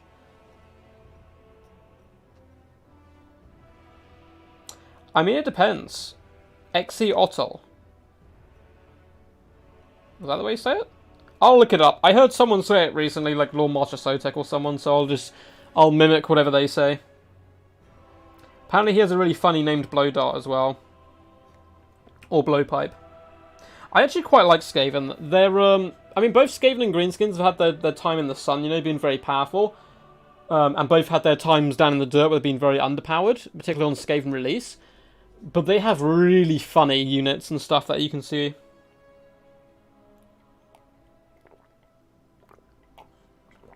Some more glorious water. Hopefully we'll see him in the Chaos Realm slaying demons. Yeah, I think it's unlikely just for the narrative they're going for. But I agree, I think it'd be awesome. Just like a small clip of him like fighting in there, and then being called back to Lustro to defend it against Taurox. I think that'd be a good way to do it. Oh, sorry, I'm dropping stuff all over the place. Oxhotl is how it's said. Thankful will be very cool, but they've confirmed he's coming in Game 3. I think it was confirmed a while ago. It was Crocky G. Crocky G is really good fun, man. That was the first ever campaign I did as well.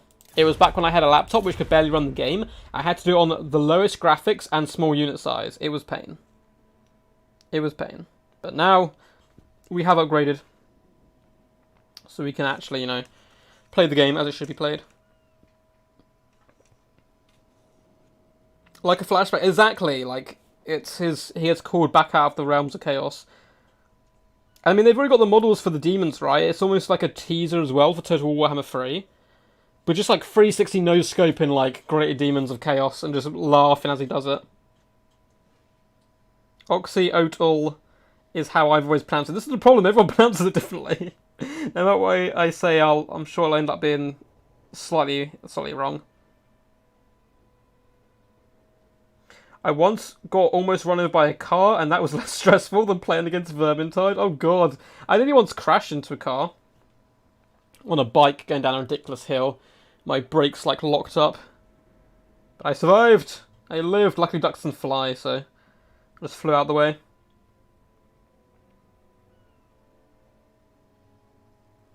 Yeah, that'd be cool. Placing them close together so there's a good chance they might fight. I have no idea, actually, where they're going to spawn on the maps. It looks like Lustria based on the teaser trailer. Come on, green guy, says Cow. Or COW. Whatever you prefer being called. Green guy's doing good so far. Had some really tough games in the tournament, but has managed to push his way through. He took out someone really powerful. Who was it? Let me quickly check. Let me check Challenge. Oh, he took Ice Power, yeah, took him down 2-1, which is very impressive. And Magic Bird as well. And some big names in today. It's been a fun tournament. It has been fun so far. Yeah, I know, that's what I mean. I didn't know why they'd need more people in Lustre. It's already pretty busy in there. But just based off the trailer is what I'm saying, is kind of what it looks like. But maybe that's where he needs to get to or something. And like Torox is working his way towards the heart of Lustre and you're trying to stop him? I don't know. Yeah, both J Phoenix and Green One I think have played on the channel before in replays and stuff, maybe live streams. But this is the first time they've got this far on DVD. J Phoenix has got this as logic. Big fan here, clearly. Well, she needs a bit of a comeback. She is 1-0 down. But if we've learned anything from recent live streams, comebacks are all the rage right now. Reverse sweeps are super fun. Green Boy playing greenskins. Impossible! Impossible! Good luck, have fun. Green One is ready. I mean, it does suit his name. Go Green One, screams Azrael of Astora. What's that from, by the way? The name. Oh, yeah, they're going to... So they're going to be bringing a whole new map in. Oh, do you mean just for the DLC? Unlikely. I think it's unlikely they're going to change the map too much. Because they're going to have to cut bits anyway when they combine it in Mortal Empires again. People want Deathmaster Sniggage. I love the Deathmaster. I actually think kind of going with more of a defensive box style of build can work really well here with slingers to help protect. Oh yeah, don't worry, we all are, but they actually reference Grom in today's Q&A and the fact that they've confirmed he's getting nerfed. As is, I think the War is getting nerfed as well. Yes, we will see Warhammer 3 with Warhammer 1 and 2 maps, yes.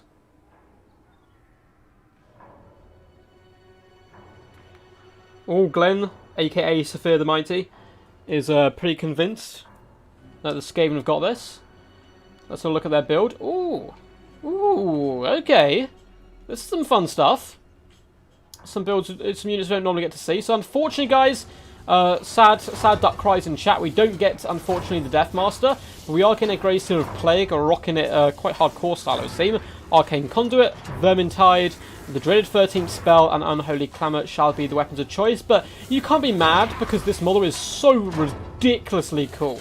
Warhammer is so, like, extra. We do have a little bit of lag, unfortunately, but hopefully that will cut out. It might just be these two players connecting against each other, unfortunately. We do have an assassin here as well as a Hell Pit Abomination. Skaven Slaves will be making up the majority of the battle line. Actually, no, we do have a load of Plague Monks as well. 1, 2 Plague Monks. We have Poison Wing Globadiers. We have the Plague Claw Catapult, as well as some Rat Ogres. 1, 2 here. And yeah, they're going to be protected by Clarets with Spears. So pretty fun build all round. Rat Ogres to help protect the back line. Poison Wing Globadiers to do damage. Hell Pit Abomination to help tank, alongside the Assassin and the Grey Seal of Plague. More Rat Ogres as well are going to be hiding in the trees with some Wolf Rats with poison. For the forces of the Greenskins, it is going to be a rather different build. No Skirmish Cav, this can't be. This cannot be. Oh no, okay, Green One. Good boy, you did bring some. It looks like only Combat Skirmish Cav. Couple units on this flank mixed in with Night Goblin Squig Hoppers. These guys have such ridiculously cool models, and the fact these Gobbos are brave enough to ride just this meatball of teeth into battle means they're, you know, they're pretty brave Gobbos. Goblins will be making up the front battle line, backed up by Orc Biggins, dotted throughout here. We do have Stone Trolls as well in the back line, and a Giant River Troll Hag. Leading the forces, we have Grom the Paunch, of course, as is expected, with all the good buffs and debuffs and all that good stuff. We also have a Goblin Big Boss here. Apologies about the lag. Well, hopefully it will calm down as the battle gets underway. It only tends to spike at the start and then slowly starts to drop away. Looks like the people are ready though, and the Plague Claw Catapult is starting to sing, aiming for those gobbos who do very luckily, almost unintentionally dodge. They're right between the 3 strikes there, and that first catapult shots do miss, though I expect the shots to very quickly change to hunt down those Orc Biggins. Oh god, I'm seeing loads of mice. A load of mice. Yes, yes. I love Grom. Peerbar, we do not need that negative energy in our lives. All this positivity, where is it? Where is it? I feel like you may be slightly sarcastic, but I'm gonna decide to ignore the sarcasm. I'm gonna assume you do indeed love Grom and send pictures against you every time. More Plague Claw Catapults shall be raining in slow motion, it would seem. And they're going to be focusing down at the Orc Biggins and connecting okay. Not really doing much damage, actually. Only getting 3 kills, despite the fact the hits were relatively successful. The Stone Trolls popping through could do some nice work. It looks like we are getting a Spirit Leech. It is overcast, so the poor little Giant Troll Hag is going to take some damage from the overcast. But the Plague Claw Catapults are going to take damage which they can't heal, whereas the Giant Troll Hag can indeed heal.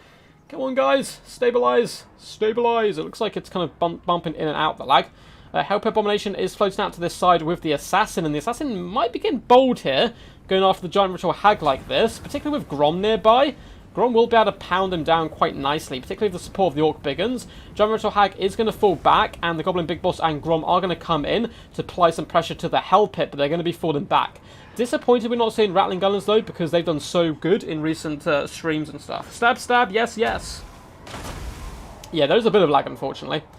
The Plague Claw Catapults do continue to sing in, doing some pretty good damage now over the course of the battle, consistently raining fire down on the Orc Biggins, doing some okay work, but nothing too crazy.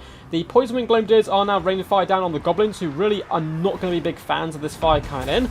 You can see they don't take too much damage, but the Skaven Slaves now should be able to beat them relatively okay in combat. Help Abomination has fallen back, trying to push out Grom the Paunch and the Goblin Big Boss where possible. Plague Monks do drive forward, looking to hunt down these Gobbos and engage them in glorious hand-to-hand combat. Poor little Goblins trying to get out of the way, but those Plague Monks will eat them for dinner. Stone Trolls have engaged in combat now, trying to overrun this central part of the battle line. Ogres probably want to move in here to counterpunch, but it's happening in multiple areas. And now Grom is pushing on this left-hand side, though the Assassin is nearby, alongside the Hell Pit and the Rat Ogres. But trying to assassinate Grom can be a bit of a misplay, because he's so hard to finish off.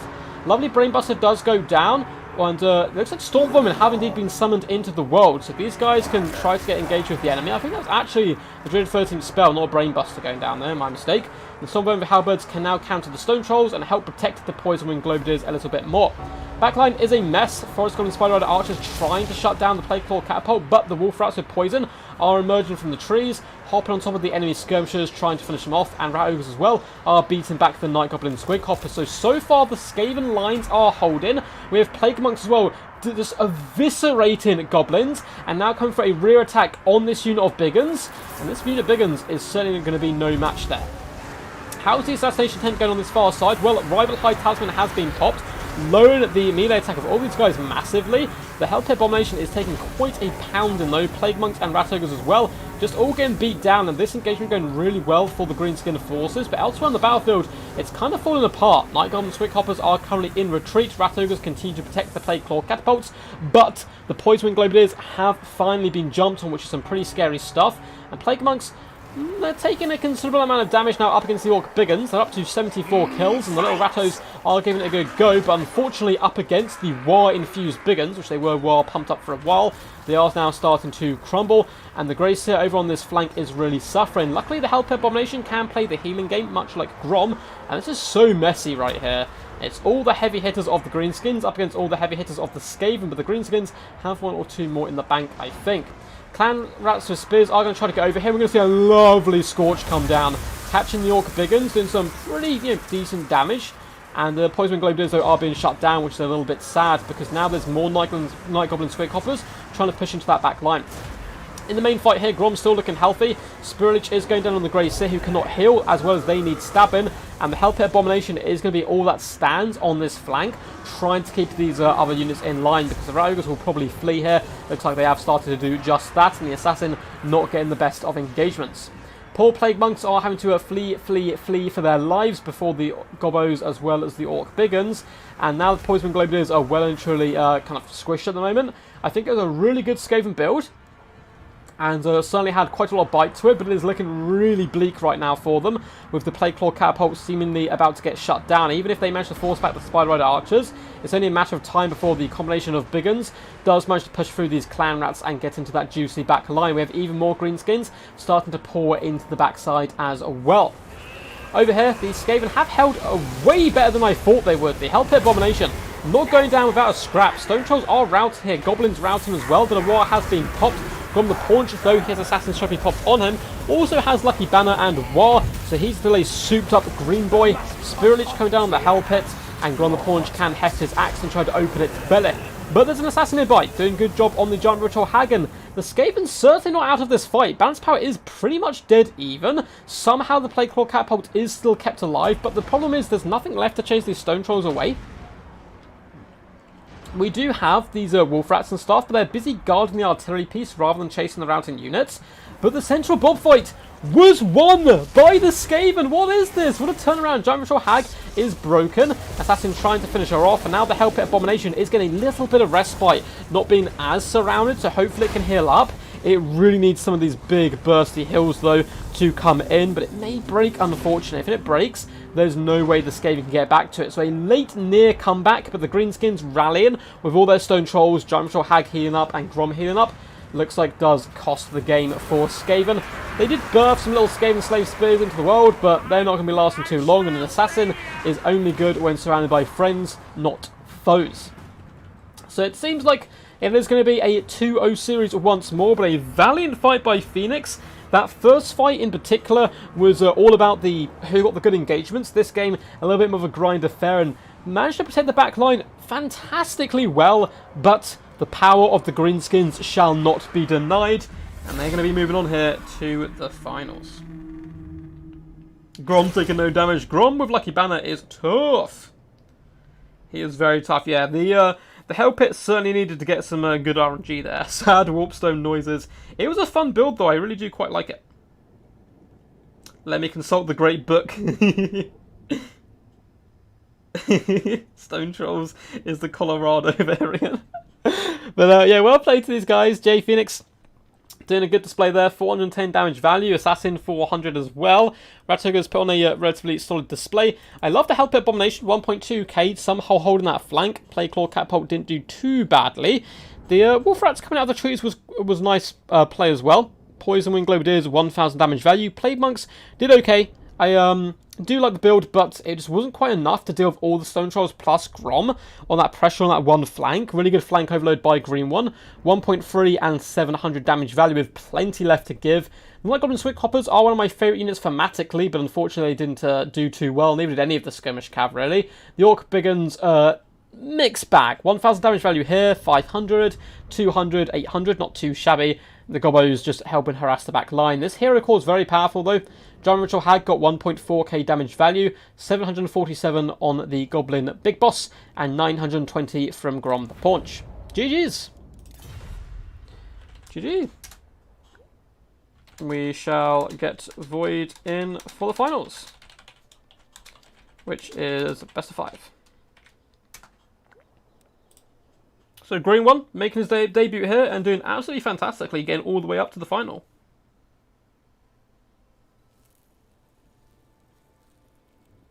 They will nerf Grom Brindle. I love that.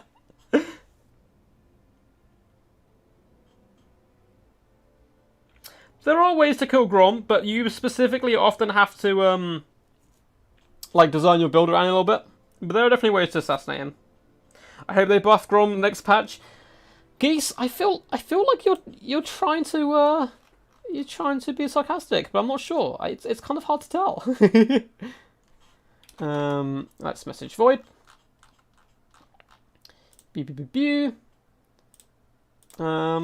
Finals is up. Best of luck. So, we're going to get El Halcón back in as well to ref. We'll check the lag and make sure it's fine and see it wasn't like me connecting to green one or anything.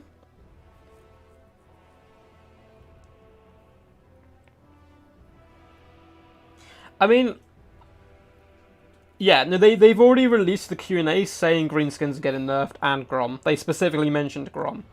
But, like, that doesn't mean greenskins are going to be terrible. Greenskins have many a good lord. I just hope we get to see them a bit more. So the first map will be Toothgrass Hill.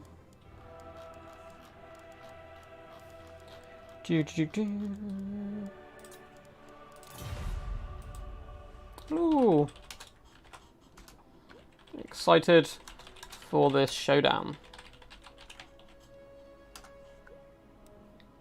Going to be a good one. Void and Green One, both very talented players.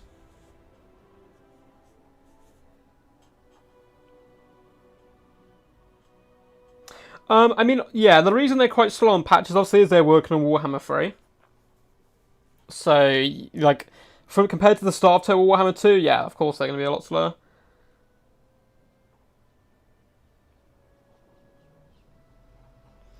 But let's quickly reorganize the board at the top. So, Green One, doing a fantastic display there, winning 2-0. We shall move that back down to a 0 here. And his name will be staying in, but Phoenix, unfortunately, shall be bowing out. A very valiant effort, though, nonetheless. And Void shall be appearing. So Void versus Green. Who's your money on? Who do you want to win? Let me know. So.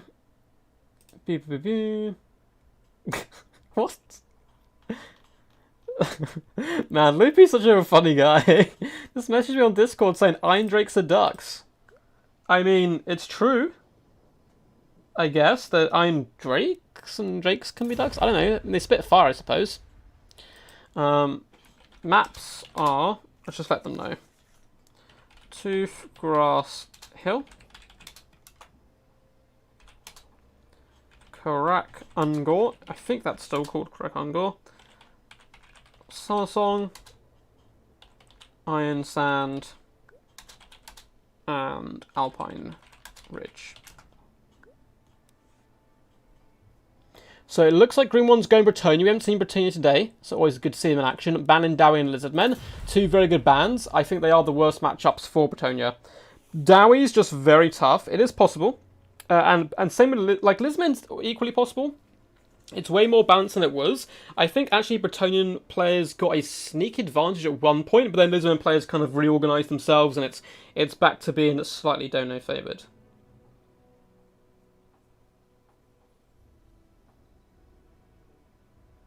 Yeah, both are greenskin players of these two, so we will probably see some greenskins here. But, you know, it is what it is.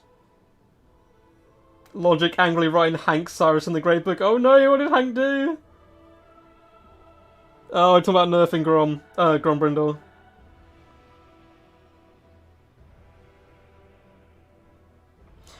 It's a little bit trickier than people give it credit for. Like, it's not as simple as just going into the game and changing Grom's stats, because coding doesn't work quite that way. Like, if you nerf Grom in some way, it can completely mess something up in, like, multiplayer. And I'm not talking about balance. Like, it could just change the banner of a unit or something. Like, stuff like this happens quite a lot when you fiddle around with it. I remember an example they gave before of them lowering the stats of changing like the banner of something, made Cetra immortal. It was, like, really random. So, you know. Yeah, they confirmed it already, William, today in the Q&A.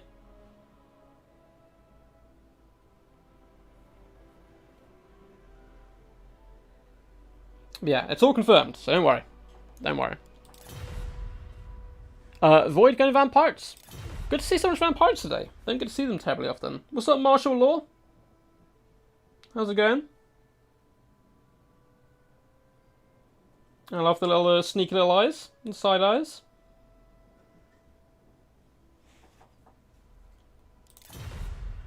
El Halcón, do you want to pop in, bud, as the referee?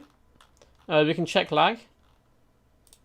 Do you want to hop in as ref? And we will check if it is laggy. Chat seems fine at the moment. It's like going swiftly by, so I don't know if there's any problem on our end. What's up, Ray Lee?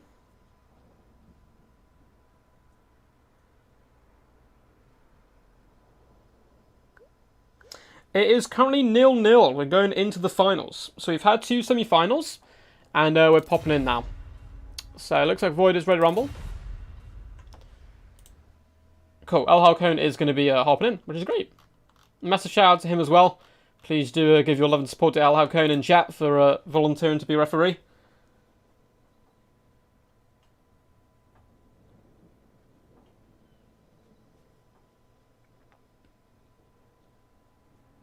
Oh man, I'm all about the Lizardman fanboys.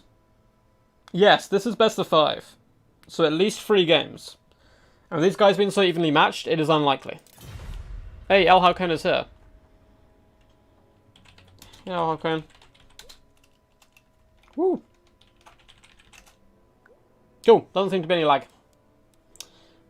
Start when ready.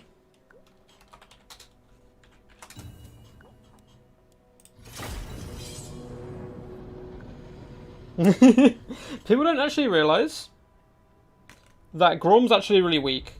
Like, Grom's terrible. Grom is a garbage lord. The problem is the little goblin that rides on his chariot is just so brokenly OP. He carries the banner for Grom. He carries his axe, which of course is the weapon. So he's all the buffs. He's also only just all the damage. Grom just sits there and eats food. He doesn't understand all the hate for him. He's just vibing. It's the little goblin we should all be really mad at. He's the one who brings us pain and misery.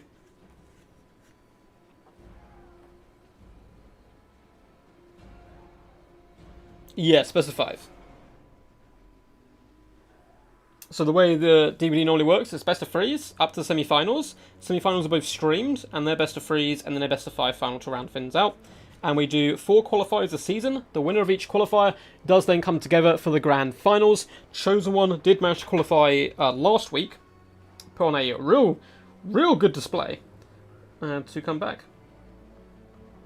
Oh yeah, my Zlak theory is pretty well documented. For those who don't know, I'm 99% sure Zlak actually rules the Lizardmen. And Mazdaman is just a puppet. Like, Zlak's actually one doing all the spells, but he's also just puppeteering, like, the toad on top of him. But, you know, it's just a dark theory. Greeting-styled quack. What's up, man? How are you? Hope you're having a good day. You've made it just in time for the finals, and we are on Toothgrass Hill. A beautiful map in the realms of Lustria once more. Look at these archaic... I guess they actually end up being spaceships, which is a little weird, but I still imagine them as these more like Aztecian temples, shooting up into space. And with this nice little hill that dominates the map on the right-hand side, neither player has to take it, though. You can push around this left-hand side. There's also some forested terrain down here on the peripheries of the battlefield. It makes it quite an interesting battle with so much trees, so much hills, as well as flat open ground. But yes. If you guys are enjoying the stream, feel free to leave a thumbs up. Feel free to subscribe as well for more glorious action in the future. We cover all things Total War Warhammer. I might also do a Blood Bowl stream, maybe even tomorrow. I don't know if I have time, because I am playing in a tournament at some point. But I have managed to get access to the closed beta for Blood Bowl 3. I've never played Blood Bowl before, though, so I'll be absolutely garbage. But if people are interested in showing off that new Warhammer game, let me know. So for the forces here of Void, coming in with his beloved dreaded legions, the Vampirates. We have Luthor up in the skies on his mighty Terran Goose. Let's give him a little scratch on the head. He's got some barnacles on there to let him know that we love him. And it's coming in with Hornswaggle as well as Death Shriek. And of course, we have Vampire Fleet, Captain of Vampires, which is pretty much a guaranteed pick when Luthor is on the battle. Invocation Heck and Raise Dead are simply too good to ignore. Oh my god. Void, you hero.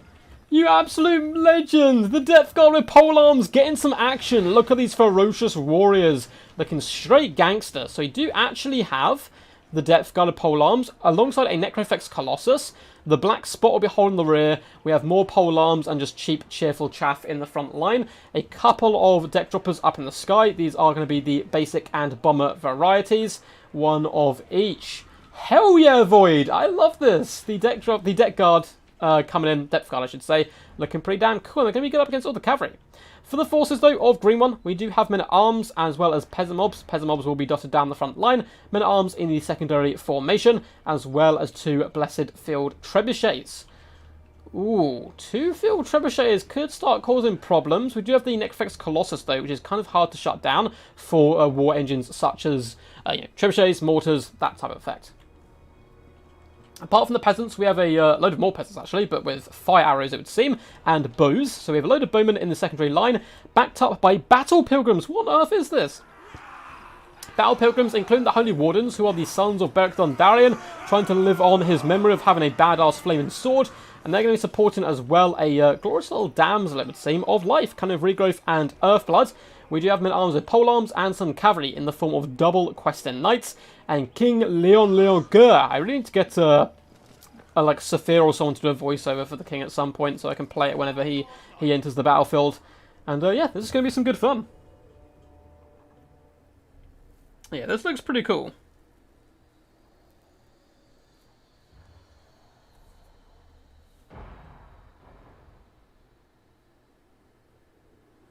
Not the hero we deserve, but the hero we need. Oh man, this is going to be funny. This is going to be a fun game. So in comes the air core. What's most likely going to happen is Void's going to advance so his cannons can shoot in the form of the Colossus. And once he starts shooting there, he's just going to harass with the flyers and Luther Harkin to try and assassinate as many enemy as possible. The fire is going to come in, but Luther Harkin is easily going to dodge. Just as I say that, he actually takes a bucket ton of damage. And the Blessed Field Trebuchet is going to be happy to try to trade this.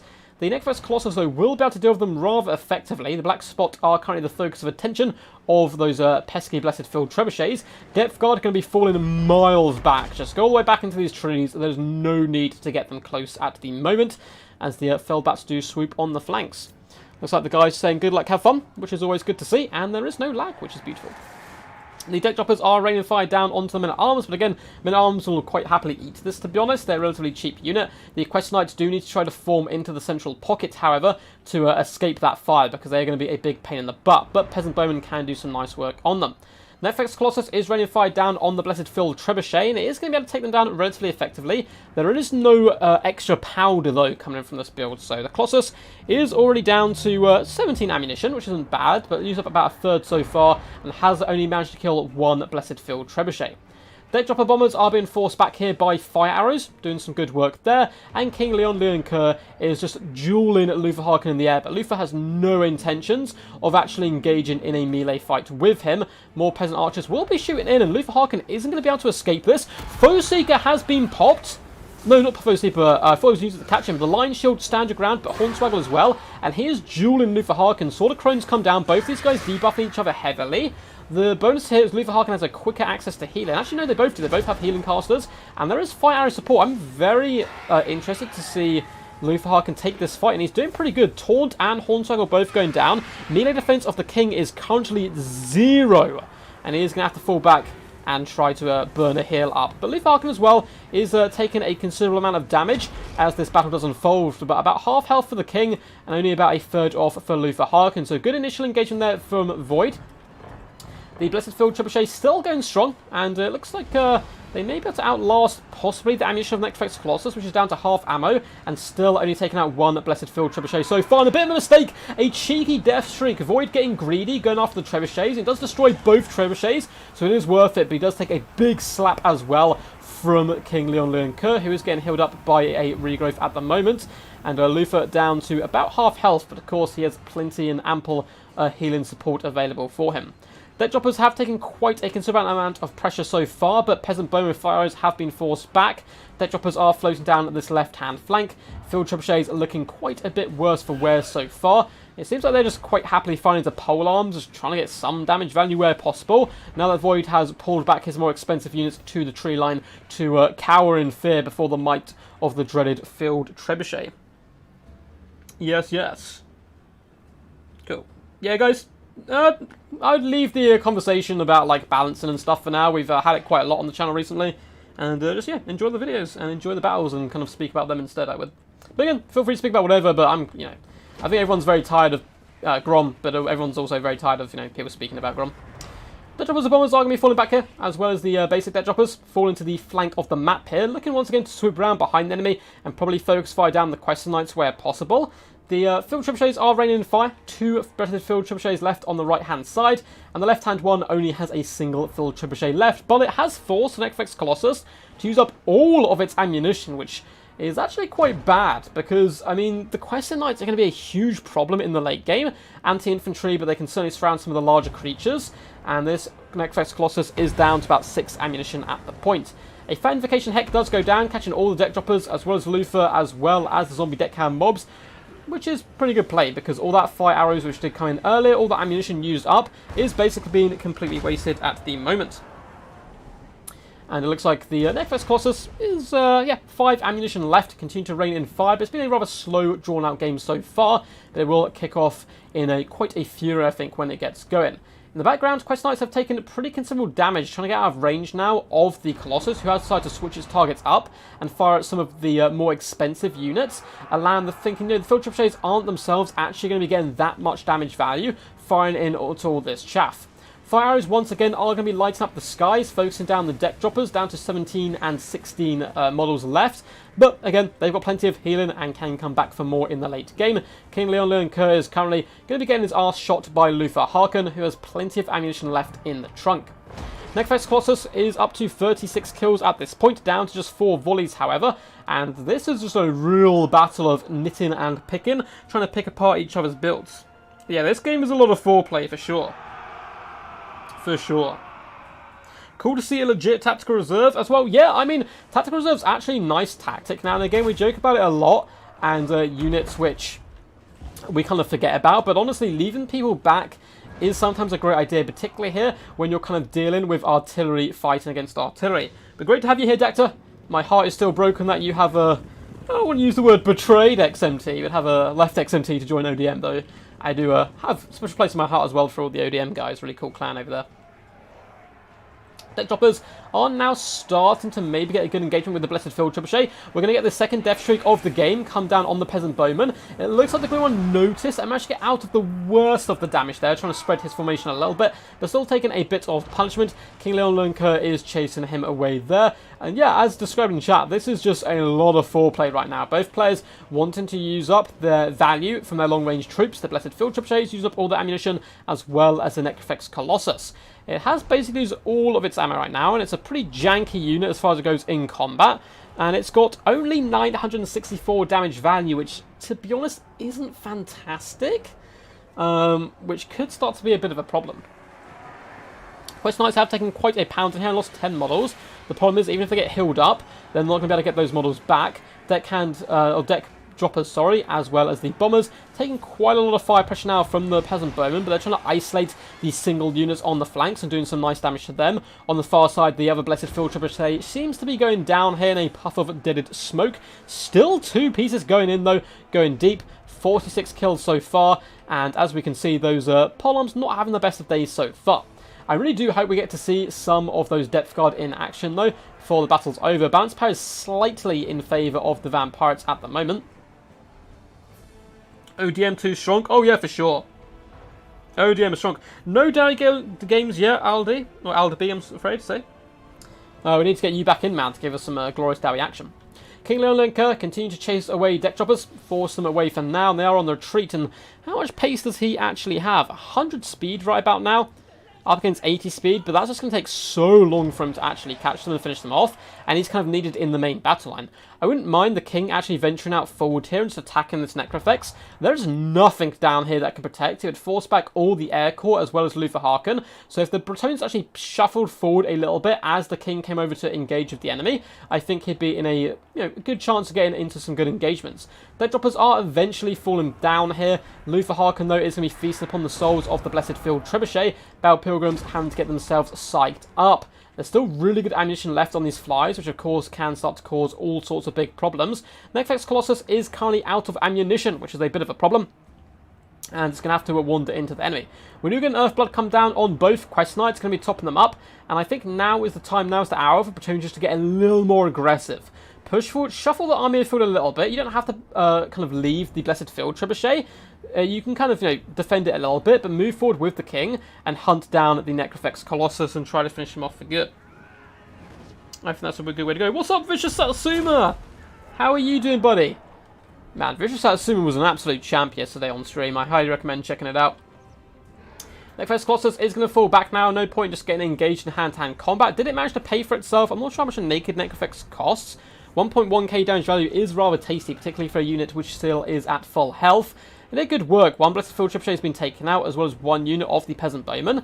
But it's the Blessed Field Trebuchet is going to be starting to roll forward as well, just to move up with the army. And it looks like rather wisely, though, Void's going to be falling back with the Necrofex Colossus, as well as Luther Harkin, who can kite and shoot, while the bats float over to reposition and try to attack downhill on these peasant mobs and other such units. We have one unit of Scurvy Dogs in deep Vanguard, which we didn't spot in the deployment stage, which could start hustling over here now, because that Blessed Field Trebuchet does not have too much protection, and the VP are holding their ground, and you can see the Black Spot, as well as the Depth Guard, have now emerged from the shadowy realms of the forest to engage with the enemy. Black Spot focus firing down King Leon Kerr, who has had to eat a regrowth so far. Big fat Invocation Heck goes down the far side, healing up all the troops which have taken quite a considerable amount of damage so far to the Field Trebuchet's attacks. Peasant Bowmen are going to engage in the hand-to-hand combat with the deckhand mobs, as the Peasant Bowmen do start to rain down fire onto the deck dropper bombers, but they're going to be able to juke underneath the majority of those shots. And this is what we're here for. We're here for the peasants up against zombie action. Let's get a glorious close-up view as they use their shovels and rakes. And worryingly enough, this is actually quite accurate as well sometimes to medieval fighting. Often you get fjords, which do get called into action, and a lot of them didn't actually possess, proper weapons or armor and other stuff. Peasants doing some good focus fire on the Black Spot, though. I think that's a really good target, and once again, King Leon Kerr is going to stand and fight against Luther Harkin, not learning his initial lesson.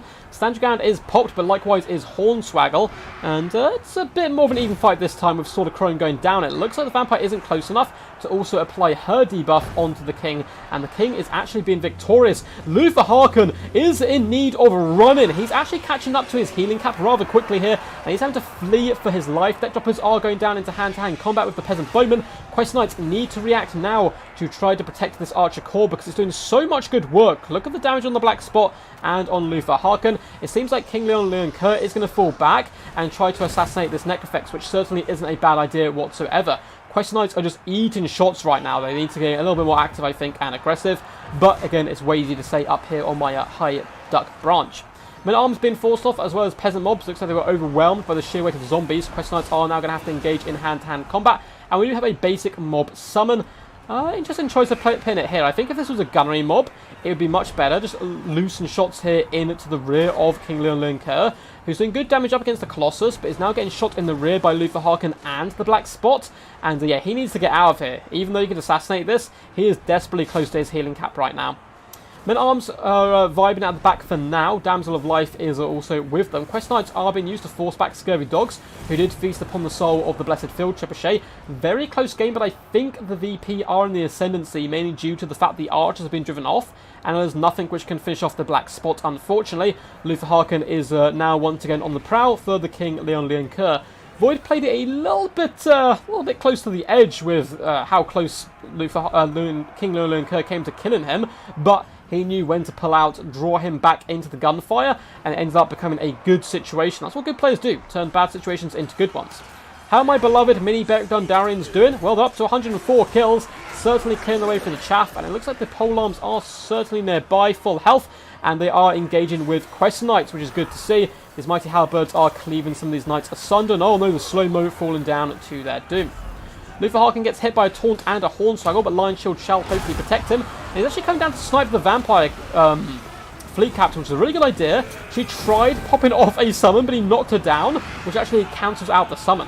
We do get an Overcast Earthblood coming down on the Quest Knights, who are engaging in hand-to-hand combat. Balance power is starting to go more and more in favour, though, of Void. But the Men-at-Arms have forced their way onto the Black Spot, trying to finish them. They need to shut them down before the King doth fall. We do see an Overcast spell come down. What was it? What was the spell? I don't see a summon anywhere. Maybe it was an invocation of the heck. I was on the middle central portion, but down the caster goes for the Vampires. King Leon Kerr, though, is in dire straits. He is certainly going to get focused down by Luther Harkin, but instead, it looks like the next Colossus will be dealt with. I think he has to pressure Luther. Luther's out of ammunition. Oh, it's so tough, though, because he has no healing. He needs to try and get the correct buff. So it looks like Luther Harkin is coming in for that assassination. The Sword of Crone is popped. There's a lot of infantry down here. But likewise, there is the Depth Guard. And the Depth Guard could be the MVPs if they can surround and pin in Luther Harkin, who's taken a lot of damage, down to 700 health. But the Question Knights pin in Luther Harkin. The fight back is on. Luther, he needs to survive this. Their Depth Guard are being critical to keeping him alive, staying in that central portion. If Luther Harkin gets back up into the air, it's going to be a really tough fight for Bretonnia, because they can win the ground force, but there's not that much ammunition left on the deck droppers, actually. Maybe there's hope. The King, though, Luther Harkin is swooping across the ground so far. Sword of Chrome is currently popped. The King's going to have to turn and fight this, or at least dive down to friendly territory, but it seems like he may break here. He charges down, the Depth Guard are here to support, Luther catches him in the rear, deck droppers are going to be landing as well, and I think the King shall break. He does get an Earthblood on him, but he's already at his healing cap. Men arms with pole arms are here to try to drag down Luther Harkin, but losing King Leon Kerr like this might be a little bit too much. We have Quest Knights once again driving back into the main engagement. We've only got we've got one in the distance as well, but only 7 models, and the King has been dealt a killing blow. The Depth Guard of pole arms up to 116 kills are being finished off, and diving the King like that was probably the right idea, but it was still a bit rough because of those pole arms.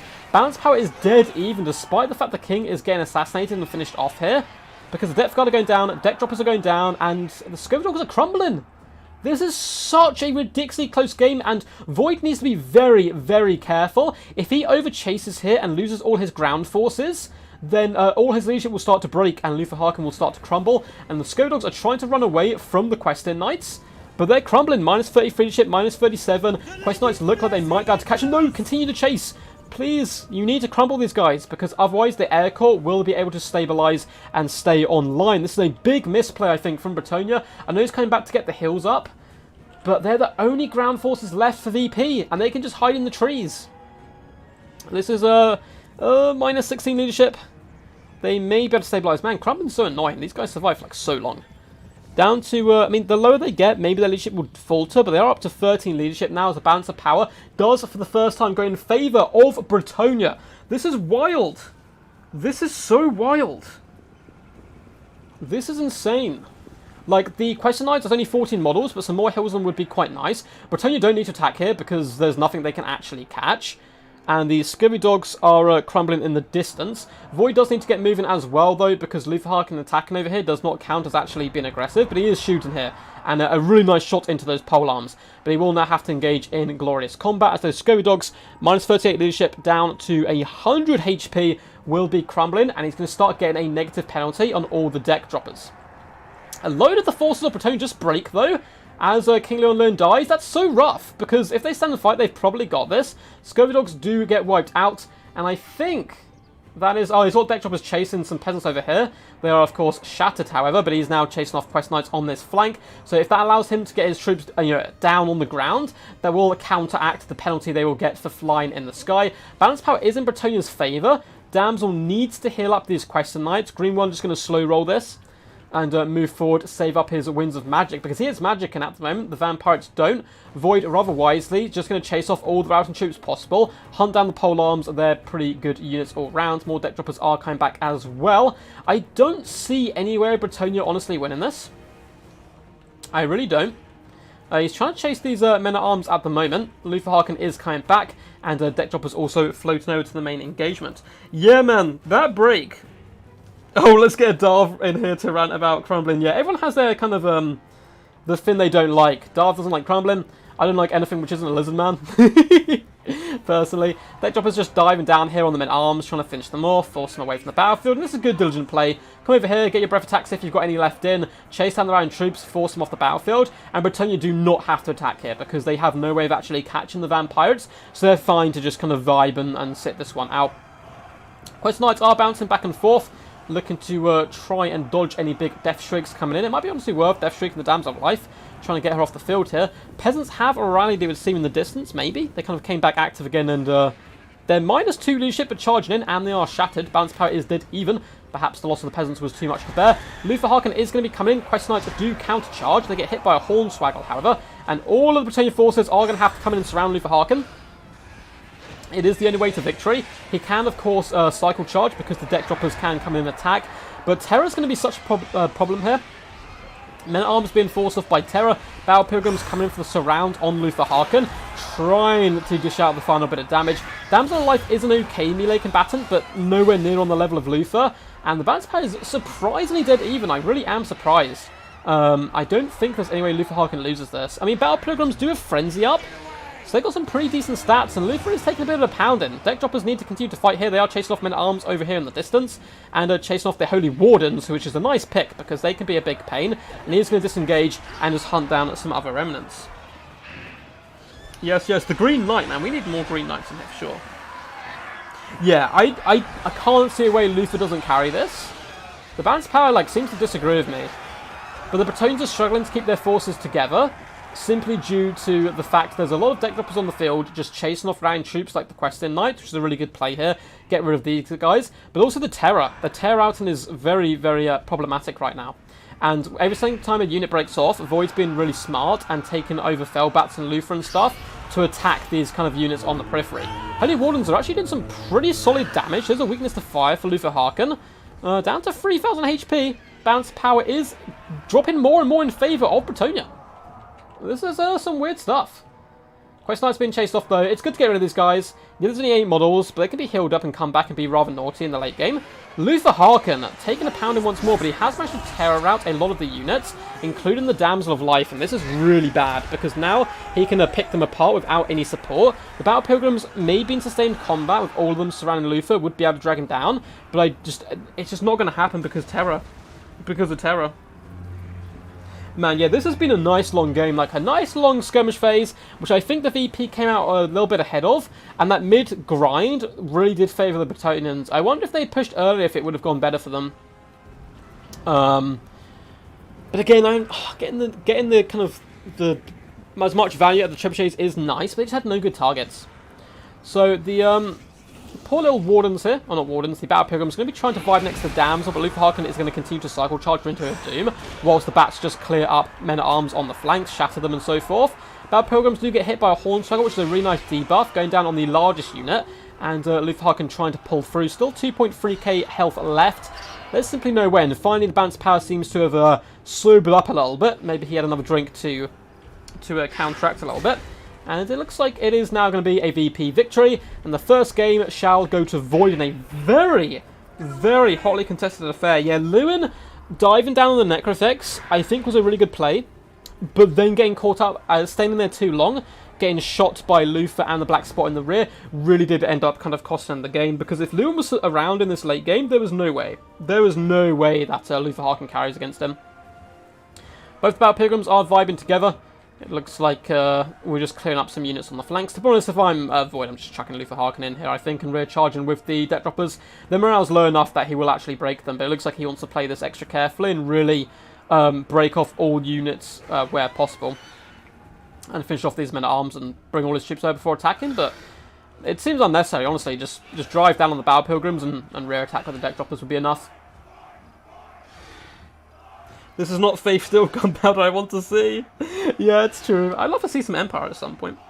Empire can be pretty good in competitive play. Yeah, man, those sneaky doggos are very sneaky. GG was a nice try from Green One, indeed. Indeed. Void's just shattering off all these units, finishing off those Men-at-Arms. Looks like the Damsel has broken as well. Balance Power is so close to army losses at this point that the Battle Pilgrims, I guess, are getting, they're getting steady and fresh again. They've actually got some pretty cool models. There was a lore reason why they carry their shields upside down. I think it's to honour the Knights or something. But maybe to honour Grail Guardians or Grail Knights. But you'll have to let me know down below. But they've done a good display. 143 and 163 kills. Of course, a lot of that's on chaff. But they've got some pretty solid damage value. It's one of these janky units you almost never see. But in this matchup, can be quite common. Dead droppers are all floating over. Coming in to attack. It looks like Men-at-Arms as well. Haven't quite been shattered just yet, but yeah.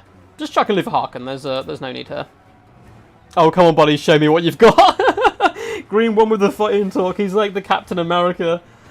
getting up all bloody, just with his wrists, like, hey, I can do this all day, man.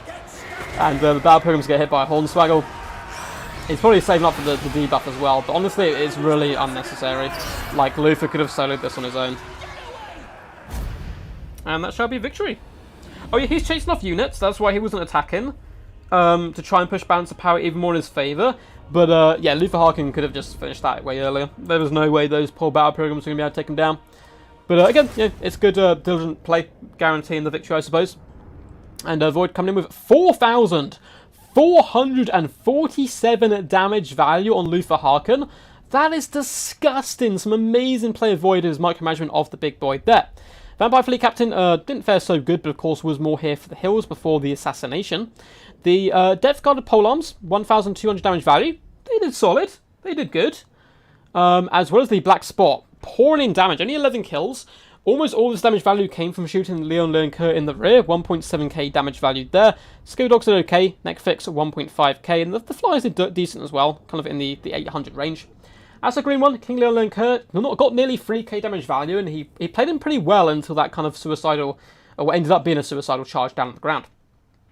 There was a Peasant Mob, guys, which got 28 kills. What is this? This is ridiculous. The rest of the Peasants did okay. The Men-at-Arms did pretty solid, and the Battle Pilgrims, nearly 900 damage value and 838, 700, did really good. The Archers did pretty solid damage value, 1,000 here, 900 here, but a lot of it just got healed up, which is kind of a problem. Quest Knights struggling at 1,600 damage value, and the Trebuchets, yeah, just getting nowhere near their value. I think it would have been better. GG. Let my Bretonians eat. I love Greenwood. Like, mate, it's just a dragon. Come on, we got this. So, let's move now to Karak Ungor. That was a cool game. Yeah, very long game, but a good game. 20-minute time isn't really bad because you end up with draws. And you just have to replay the game anyway. None about the battle duck brought shame to the aquatic bergs. Man, I love this whole duck thing is so hilarious that it's kind of grown so out of control. The Great Duck Revolution. Because when I first started, I thought Rubber Duck was a cool name, right? But like, what's happened was when people joined my Discord and the Discord started to grow, people started nicknaming themselves duck stuff. So Raptor became Ductor, and so on and so on. We also have some geese now, of course, like I haven't forgotten you, Geese Howard. So people like changed the name to duck names, and then we introduced the duck bot, and it just really exploded from there. It's really quite funny. Yes, Parkrilla, you're back. Awesome, always happy to have you here, champ. Hope you're doing well. Parkrilla is someone who's wetting their teeth in the Torment game recently, and doing some really good fun games. So let's quickly update the scoreboard. Void coming in here with the 1-0. In a close game, though. That was a pretty wild stuff. I thought maybe Bretonia had a chance at the end. But alas, it was not to be. So let's pop that back in here. And just let them know. Karak Ungor is email. Void is going Wood Elves, banning Greenskins and Wood Elves. Oh, he does not like the Wood Elf mirror match. Would you play a race of dark people? Of course. I actually asked in the Q&A today with Creative Assembly. It wasn't just with me, it was like everyone, is a public one. But they didn't answer my question. I asked if they were going to put any duck-themed units into the game. But they didn't answer, which I think is a sign that actually it's a top secret project they don't want to tell anyone about. There's something called DuckCon. Where people like love ducks. Oh man, I wish as well. Give us some Dowie champs. I agree, man.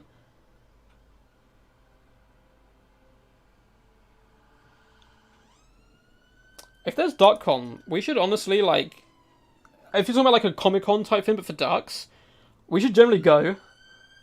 Just like get all the Rubber Duck fans over there, and just like, hey, we're a channel about ducks.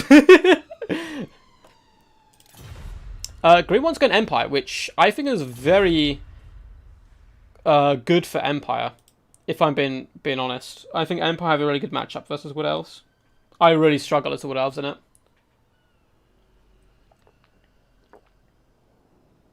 Like, what are you going to do against, like, 4 units of Huntsman? It's really rough. If .com is actually a thing, this is amazing. I'll have to, like, submit something to them. Okay, I hope the lobby's not bugged, because it looks like they aren't changing factions. Oh no, he just changed Empire. Cool, cool. No worries, bud. Duck Fawn saying sorry he couldn't be refereed today, that's fine. Oh my god, Rebane.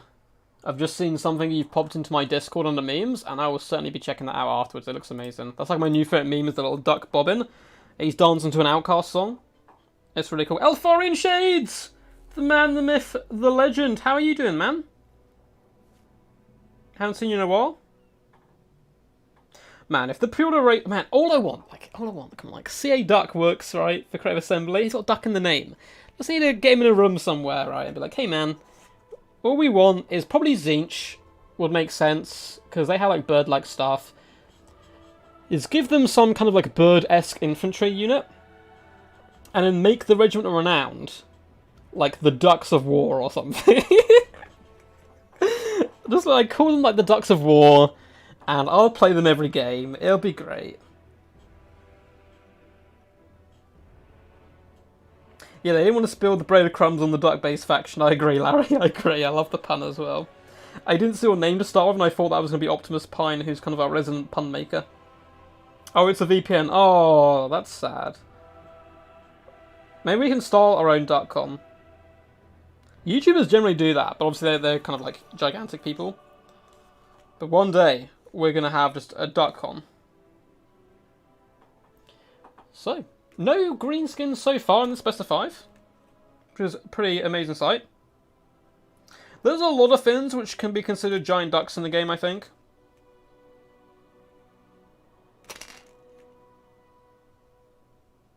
Duck chariots, duck demons. There's so much potential for ducks. I don't understand Say's reluctancy to put them in. Quack havoc and let slip the Ducks of War. See, there's so much potential. There's so much. Man, we need to make like a petition or something that I can submit. After Total Warhammer 3 drops, we'll make a petition and be like, hey guys, we love the game, it was really awesome, but we know what the next DLC needs to be. We know. We shall fight them in the pond, we shall fight them in the sky. I actually commented underneath one of the the trailers for Total Warhammer 3, saying like, oh, like bread for the duck gods or something. And Air of Carthage did like a big speech underneath it about like the pond of chaos and all this kind of stuff. It was amazing. Air of Carthage is such a lovely dude. He's cast quite a few of my battles up on his channel actually. Super lovely, chilled and welcoming guy to the community. Honestly, all the big guys are really, which is nice to see. Still plenty more action left, guys, don't worry. Void still needs 2 wins, and the green one needs 3. Good luck, have fun, says green one. Looks like he's prepared. What do I do in this situation if I'm Void? It's really quite tough. You can try chip away Watchers, Great Stag Knights, with a Great Stag Glade Lady of the Net. But I honestly just think Huntsman counter the Wood Elf build, army roster so well that maybe Wood Elf Rush is the way to go, but Wood Elf Rush tends to get countered by Knights of the Blazing Sun. Yeah, I'm trying to convince everyone that the Everchosen, or they have chosen, the Everwatcher is indeed a duck. We can maybe get a mod at some point to reskin him. Oh, that'd be funny actually. I need to befriend some modders. Get them to reskin him as a rubber duck. That'd be quite funny. But yeah, honestly, I'm expecting Huntsman, Knights of the Blazing Sun, Volkmar the Grim, all the good standard stuff. Now, the problem the Wood Elves have here is dealing with Volkmar the Grim is like an impossible task, and we may actually see a wild Orion pick, because I think Orion is the best lord the Wood Elves have to offer to deal with Volkmar. Any good units to add to the Zlak and Thunderous one to face greenskins? Carnosaur. Thunderous One's Lack Carnosaur combo is very popular, and it's popular for a reason. I don't want to say I made the Thunderous One popular, because I'm sure people did use it, I just didn't see it. But ever since I started using it a load, and bringing it to like Warhammer World Champions and stuff, people have been bringing it way more, I swear. I'm not saying it is me, but it might just be a coincidence. But people do seem to really love the Thunderous One way more than they did before. The next historic title will be Total War Bathroom, but we'll get loaded like rubber ducks and stuff. I do hope we get a really fun historic title soon. I haven't really been pumped up for many recently. Three Kingdoms just wasn't. I mean, I didn't like really get involved in it, to be honest. And apparently, my player was really unbalanced, and I'm not really a campaign player anymore. I thought I would be really pumped for Rome Remastered and to do their campaigns, but I just haven't. I think it's one of those things I will enjoy from time to time, but I'll play like for a couple of months and I'll put it down for like a year and pick it up later, you know. So it's a nice thing to have in the arsenal. But they've done a lot of different chunks of history. Medieval 3 could be good, but again, it's trying to live up to, you know, an icon of Medieval 2. So I don't know where they're going to go. I really don't know. I did have some suggestions before. Yeah, I think Falcon's used the Thunderous One quite a bit. I just haven't seen Falcon play Lizardmen in a long time, so it's probably my assumption that no one used the Thunderous One. Man, Falcon's such a good Lizardmen player. I really wish I did see him play Lizardmen more often these days. Rift Crystals, I don't think they're really necessarily worth it all the time. They can be okay. You get the healing, but the Apotheosis should be enough on the Carnosaur, and you really want to push through the enemy as quickly as possible. And Thunderous One's Lack will struggle up against Double Spider, which isn't a completely uncommon tactic. Yeah, Soul Engine can work as well. It depends. The meta shifts so much. So it is going to be a pretty cool build coming by Void, actually, because we have some of my favourite units there. We have a Spellweaver of High Magic up in the skies. Not a bad pick. One, she shall be bringing Soul Quench, which can be used to take down enemy artillery, though it looks like that's going to be a little bit wasted here. And Apotheosis, nice cheap character up in the sky. We do have double Waystalker as well. Waystalkers, oh no, don't crash, guys. I believe in you. Looks like it's stabilizing. The double Waystalkers can do some nice long-range damage. The Arrows of Kurnos as well. Kind of needed in this matchup in case the enemy has gone loads of artillery, but it looks like Green One's decided, you know what, I'm not about that life today. We have double Deepwood Scouts, a load of Dryads who are very quick. People don't realise Dryads actually got a buff a while ago, and their speed is now 43, which is very fleet of foot, allowing them to get into the back line quite comfortably. We do have Great Stag Knights, which are such beautiful models. They're so cool. Very high risk, high reward unit. Expensive, heavy shock cav, who look fantastic and hit so hard, but they are very, very glass. And they only have Apotheosis for healing, which is a little sad. We have some Glade Riser Hackbane tips as well. For the Empire, we have 3 Company Militia on the flanks, a load of unbreakable lunatics in the front line in the form of these flagellants. We have Volkmar the Grim, 3 Company Militia, even more 3 Company Militia dotted all the way throughout. We have triple Knights of the Blazing Sun, who will easily rival those Dryads and even do okay against the Great Stag Knights. And a Bright Wizard, who is being sniped here. And that's going to be the moral of the story. We have the Spellweaver popping those Soul Quenches down on the Bright Wizard, as well as a load of Arrows of Kurnos coming in. And honestly, the Empire player may just lose his caster from the rip, but it looks like he's just about survived. He wants to hide behind these rocks, because otherwise the Waystalkers will take him to town. 3 Company Militia are starting to push up the left-hand side. Looks like this guy is just saying good luck, have fun, and that was some devastating damage coming out the gate on the Bright Wizard. I don't think he's even going to get one spell off. Might honestly just be worth popping a Fireball, and it seems like maybe he did on the Spellweaver. Who knows? The undead troops are pushing forward.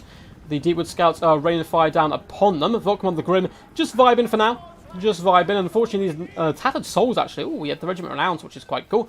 These poor lads are going to be eating shot after shot at the moment. And the Empire just going to have to slow advance. The Werewolves will be kiting back as much as possible to try and get the value where possible from the Deepwood Scouts.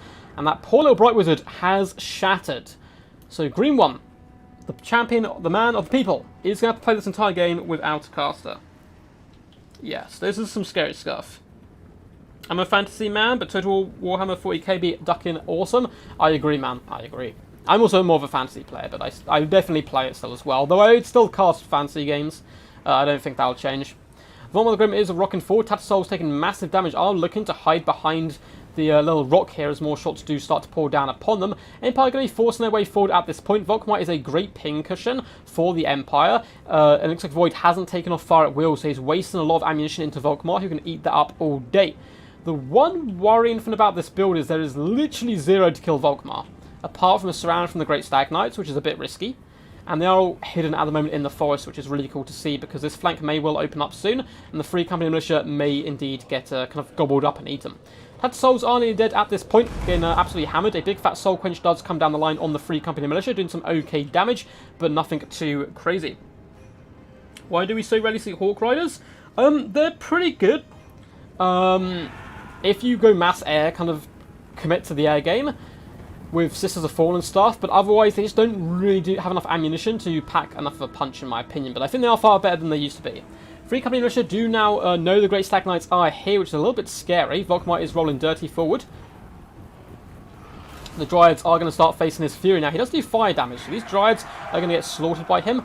Waystalkers are now focusing on firing down. It seems like the Knights of the Blazing Sun, who are starting to reeve in the back line, and it's all fun and games, right? I'm kiting and shooting your characters and stuff, and then the Empire line actually hits you, and all of a sudden your entire army starts falling apart, and this is where the micro presence of Void is really going to be tested. But it looks like he's done a good job so far. Deepwood Scouts have managed to force off the Free Company Militia, and we do have the Great Stag Knights popping their way into the back line.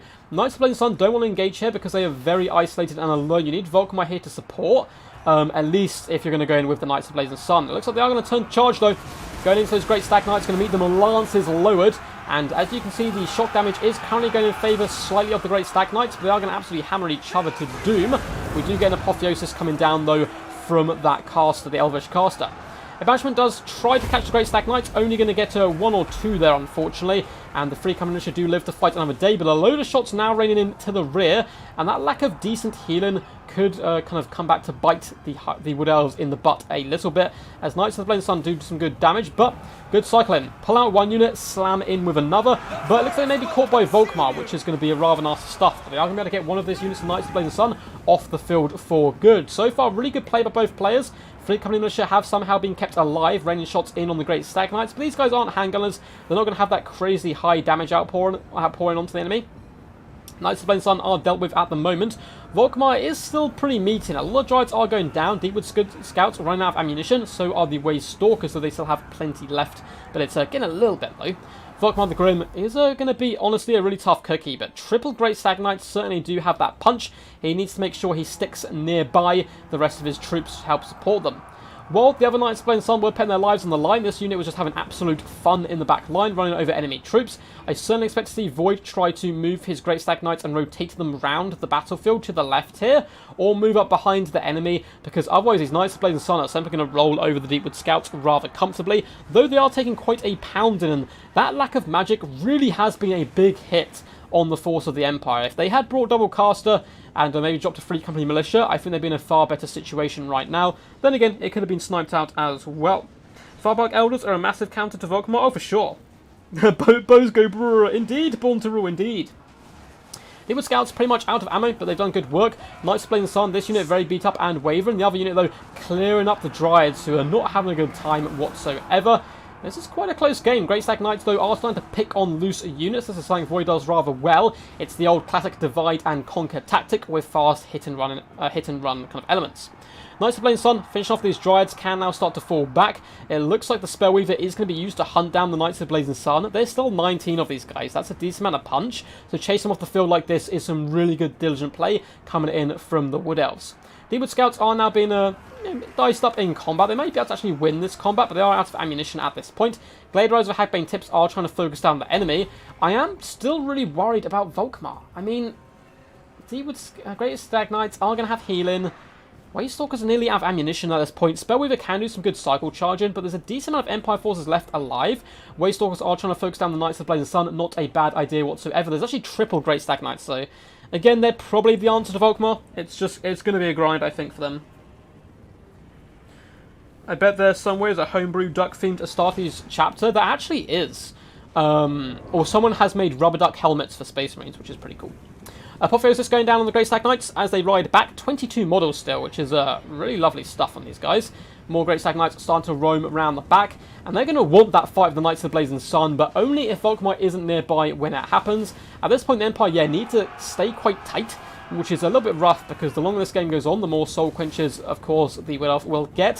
Free Company Militia, though, are starting to do some nice damage. It looks like the Spellweaver has committed to a fight. Volkmar, he pushes his hammer forward and goes, "Ride!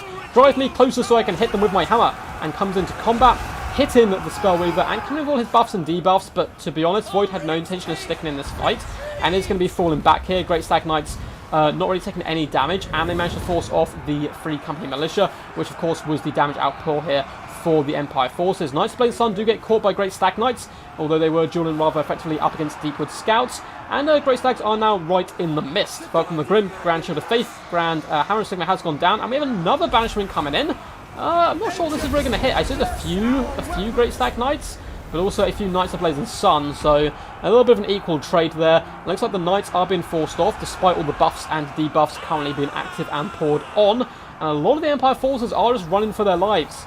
This real common tactic with Wood Elves is just crash down on your enemy like an absolute tidal wave, fall back, crash down again, and all that good stuff.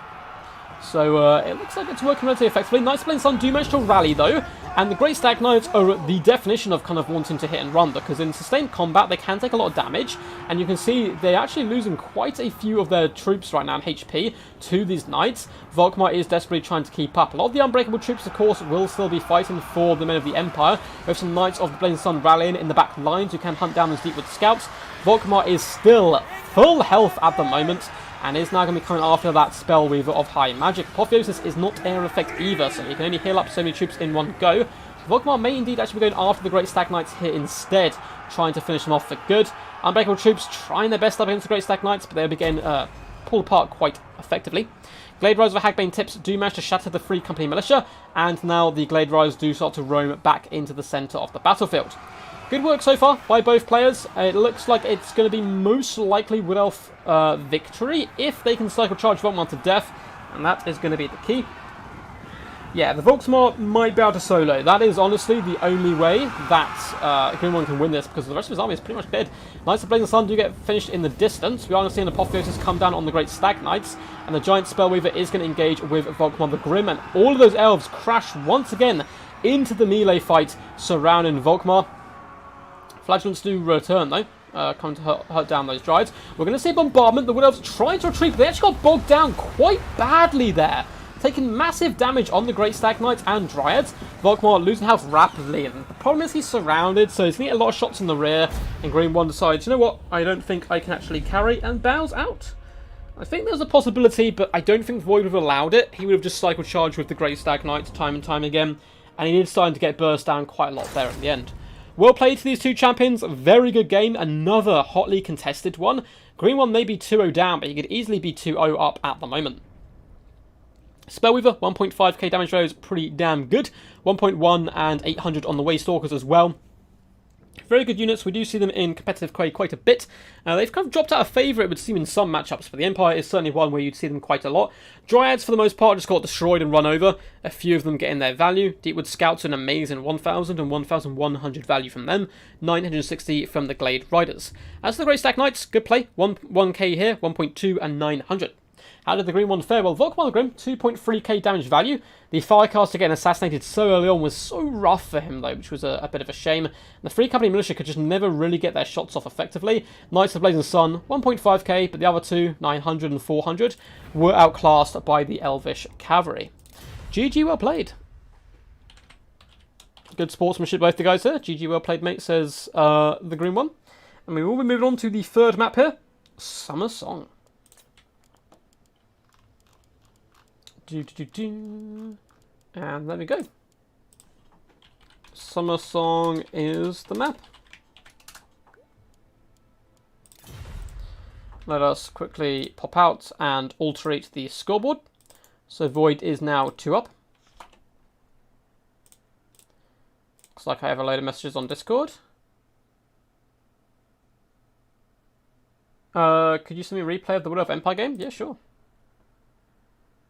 I mean, we've got a referee in here already, so I think we're fine, Phoenix. we've got Al Halcone kind of like looking at stuff. I can try to send you a replay. Give me 2 seconds. If you want to double check something, of course you can. Phoenix was going to be our referee, but obviously got too far in the tournament, which is always good to see though. This PC.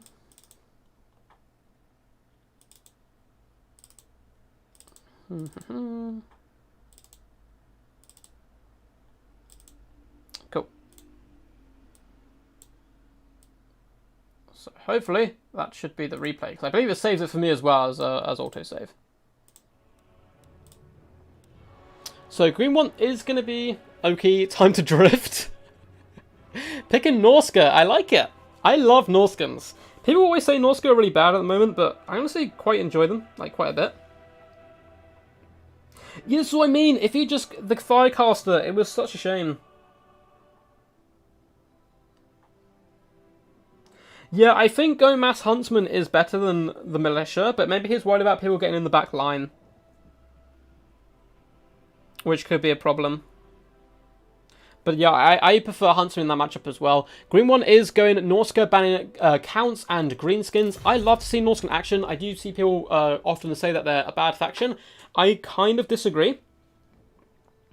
I still think they're okay. They're not great. They're like mid-tier or low end of mid-tier, but they're not garbage as some people make them out to be. And good news, they have in the Q&A today, they were asked the question, do you think some of the Warhammer 1 and 2 games are kind of getting left behind a little bit and need some love early on in Total Warhammer 3? And they said, yes, we're looking to keep all of the factions up to date, which is good news for everyone. So we probably will still get updates and DLCs and stuff, obviously way down the line, but in the future for these early game factions. Of course, the waits will become longer now that we have more and more factions.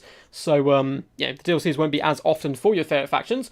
But Norska was one that they specifically mentioned, and I think Norska, yeah, they have had no DLCs, of course, being a DLC themselves. Void's going Lizardmen! Oh yes, the Lizardmen versus Norscan matchup. This is a matchup I truly do love. Quite a bit.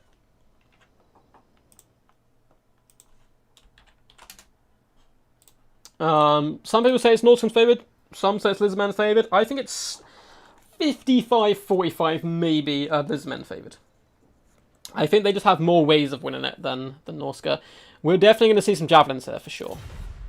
The way Void likes to play Lizardmen is similar to Halinali. For the most part, he likes his kite and Lizardmen. I mean, in general, that's kind of like Void's style. This like Lotus Moon, Halinali kind of approach. I don't think anyone does it quite as good as Halinali, at least when it comes to Lizardmen. He's like the OG. Like, no one used to kite with Lizardmen, and Halinali was like the one guy who could pull it off really well. It took so much micro back then. They got a few more tools now, but it's still pretty tough, for sure. And of course, Moon is like one of the best skirmish micro players in the game still.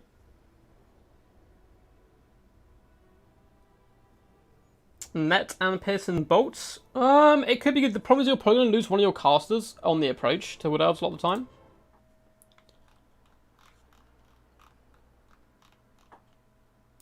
Which can be a bit of a shame.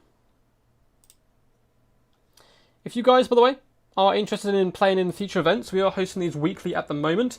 Next week, yeah, I think we're going to do one next week as well. I am going on holiday in a couple of weeks, so the DBD finals might be delayed. But if you want to take part in events like this, chill out with a load of cool people, hone your skills in the arts of war, and see a load of pictures of ducks, and keep up to date with the channel, feel free to join my Discord. There's a link down below. Also links there to Patreon if you'd like to support. And to Gamers Planet, I have a little partnership with them, which is pretty exciting. And basically I get given a load of free codes. You can kind of find the codes in my Discord or just PM me. But you can currently get like 30% off Total Warhammer 3 or something crazy. And they actually do some pretty cool stuff. And they've given me like early access to a load of cool games like Blood Bowl. Yeah, like Marcus Wolfhut Snare would be quite nice as well. But yeah, hope you guys are enjoying. Over 100 people watching, and it's been like that way for the majority, so I really do appreciate you guys coming out and supporting. It's always glorious to see how far the channel has come from back in the day. The first Death Before Dishonours, way back when we used to do Death Before Dishonour, because I was always worried about getting enough players. Because I like came into the scene and knew literally no one at the time. I would like ask like 4 players to come play, and it would just be like an invitational almost, and now it's just become this like huge tournament, which is really cool. Greenone says, "I'm ready, sir." Just waiting on Void as he prepares. Let's double check. Did I did update the scoreboard. Oh, so professional today. So on it. It is 2-0. This could be the final game. If Void takes us home 3-0, he will be going on to the finals, where he will meet Chosen One and 2 other people. Maybe yourself watching this. You could indeed become one of those finalists. There's a lot of good players who can still have played in most of the DBDs and still not qualified. So it is quite a scary tournament to jump into. But at the same time, it's good for new players as well. We have a nice mixture of kind of newer, intermediate and experienced players. And the best way to learn, in my humble opinion, is to play players who are better than yourself. Back then it was great, especially Season 2. I wonder what you're saying, that Chosen One, man. Chosen's been a huge support of the channel for, like, years now. It's crazy. It's crazy. Always good to see him in action as well. Honestly, any of the ODM guys, when they come on the channel, we did, like, ODM Clan Wars in the past. We've had Saphir on the channel doing some really awesome matchups in WWC. Had Alfredino yesterday. It's always an honour to have those guys here. They're honestly kind of at the forefront of competitive clans, them, RTK. EC are a really cool clan as well, actually. EC have been doing a lot of good work recently. Getting some good results. DVD should stand for Ducks Be Ducks. It's true, DVD stands for so much now. It's Death Before Dishonour, because that's kind of what the clan's about. It's, you know, more about fair play. I'm not too worried about skill level of people in the clan or any of that kind of rubbish. It's just, you know, people having fun, friends just playing good games, basically. And in kind of in the good spirit of the game as well. But yeah, Ducks Be Ducks. Ducks Before Dishonour. There's loads. There's loads. I'll dishonour before the ducks. We must dishonour ourselves. So we're on Summer Song, quite a big map. It is slightly kind of tilted uphill a little bit this way, which can cause problems, but overall it's a relatively open plane. You can also take different defensive formations kind of all around the battlefield. Nice big flat map as well. Or obviously not flat, it's kind of rolling hills, but nice big wide map here today. Death by Ducks. That is actually a really good name as well. That's really funny actually, yeah, Death by Ducks. It's like in an anime or something, you hear like like the main character comes to a new town and they're all like whispering, like, oh no, they're coming. They're coming! And he's like, what's coming? The ducks. It's like hardcore music kicks in.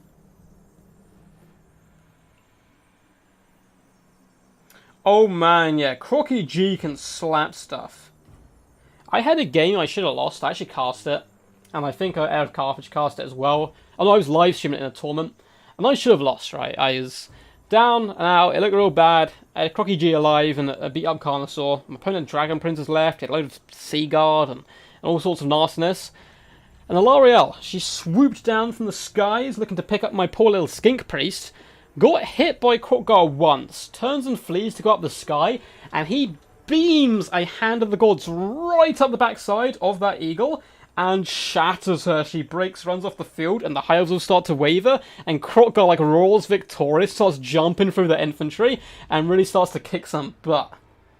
Ducks before dinosaurs. Hey, ducks are the OG dinosaurs, don't you forget it.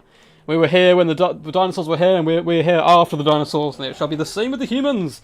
There's simply another in the long history of the supremacy of the duck kind. Anyway, let's see what the Mighty Void has brought to the table, and I like what I see for the most part. Oh no, is that what I think it is? Is that what I think it is? Ah, it's not. I thought we had an ancient salamander. I'm a little upset now. But for the Force of the Void, a load of chameleon skinks dotted through the front line, 5 of the pesky little skinks. They are one of the most annoying units in the entire game to deal with. Now, they're not quite as powerful as some people say, I think, because one good, cheap shielded unit of Marauders is very cheap and can just force these guys wide. The problem is, when you get players with good micro, they get them on top of key targets, and they're very sticky and just a frustrating unit to play against all round. We have Lord Mazdamundi coming in with Apotheosis, Harmonic Convergence, and Net of Amantalk, as well as all his good items and spells. Mazdamundi is clearly the most powerful Lizmen Lord, in my opinion, in the majority of matchups. There's a few where I think other Lords can shine a little bit more. He has skink cohorts of javelins, so the idea is, of course, he's going to shoot and run as much as possible, but he's included some more meaty infantry in the form of Saurus Warriors, and the Legion of Shaqua, regiment around Saurus Spearmen, who look so cool. These guys, their shields, this kind of like bronze effect on them is really quite awesome. They come with the ability Shield of Shaqua to give that missile resistance to nearby friendly troops, with a Gary with a solar engine and Cold One Spear Riders. No, basic Cold One Riders in the back, who are probably more cost effective than the Spear Riders, honestly. They're a bit cheaper and still do a relatively similar job. So for the green one, he is going with a pretty damn cool build himself. We have a ton of Marauders, as well as Marauder Champions, dotted through the front line, looking to absorb a lot of the enemy pressure. We do have Norscan Ice Wolves as well, dotted around the field. Their job is going to be to hunt down those little skinkies. Marauders with great weapons. We have a Shaman Sorcerer, of course, with Rust and Sear and Doom. Double Javelins, only 2 Javelins is a little risky. Wolfric the Wanderer and a Feral Mammoth. Wolfric the Wanderer coming with all the goodies. It's probably going to be a bit of a drawn-out game. And it can Void do enough damage with his range on key targets before the Marauders catch him and destroy him. That's what it's going to come down to. Yeah, if Void wins, this would be the last battle. He's currently 2-0 up. Oh, what's up, Cam Morgan? How are you?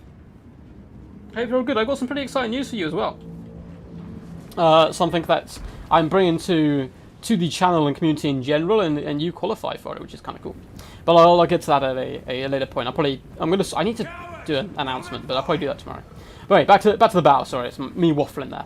World Champions are going to be moving forward. Now, you need to be careful because Cold Riders can do some relatively solid cycle charging. Ice Wolf play is going to have to be relatively top-notch as well, knowing when to pounce and when to retreat. Because the problem is, if they charge these chameleons, Mazdamundi may just well net them down and then hit them with either himself or a banishment and stuff, and that's just what's going to happen. As we predicted, the Ice Wolves come in, and then they get counter-punched by the Cold One Riders, and there's not enough support nearby. You have to push as a unit up against the Lizardmen, which is far easier said than done, though. Over here, Marauders and Champions kind of getting a little bit isolated, and they're taking a load of Javelin fire. They are supported by the Ice Wolves, but if some of the large creatures come over here, they could be in all kinds of trouble. We do have some Javelins come down on the Cold One Riders. Shield of the Odd Ones was popped to countercharge that, and there's a lot of damage being poured in so far onto the Norscan forces. Lord Mazdamundi, Shield of the Odd Ones currently popped. How does he have Shield of the Odd Ones on him? It's all the way over here. What was that rubbish? The Hunter Champions goes down on him rather early, it would seem. Doesn't seem anything that can actually hit him here. I mean, the Mammoth is going to try and come in. Ice Wolves going to be trying to slow him down even more with their Frostbite. Those who don't know, Ice Wolves do give a minus 36% speed. And Mazdamundi's in a little bit of a pickle right about now, but he should be able to recover his senses and retreat. Solar Engine skims the bum there of Wolfric the Wanderer. The rest of the Norscan forces need to keep on pushing, which they're doing rather well. They've actually engaged some of the skinks. Void's micro slipping up a tiny bit because he's so desperately trying to get Lord Mazdamundi out of the way. And oh my god, this boat's going to be disgusting! Oh, look at the damage value.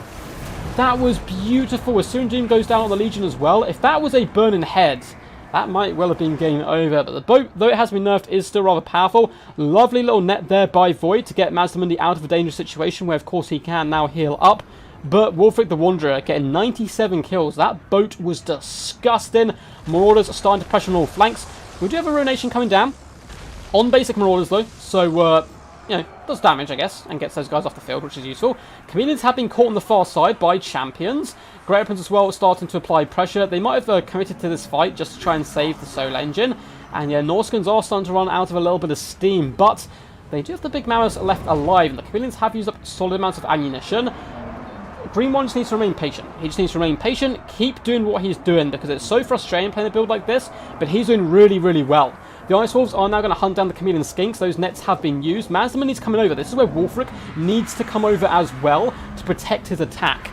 So Norscan and Ice Wolves push, you push alongside them. Otherwise this happens. Shield of the Other Ones comes down, and they're forced off, and the Chameleon Skinks will survive. Cold One Riders have been caught, though, by that Feral Mammoth, and they are pounding them into dirt. Wolfric as well is going to be using those big tusks of his to pierce Cold One flesh.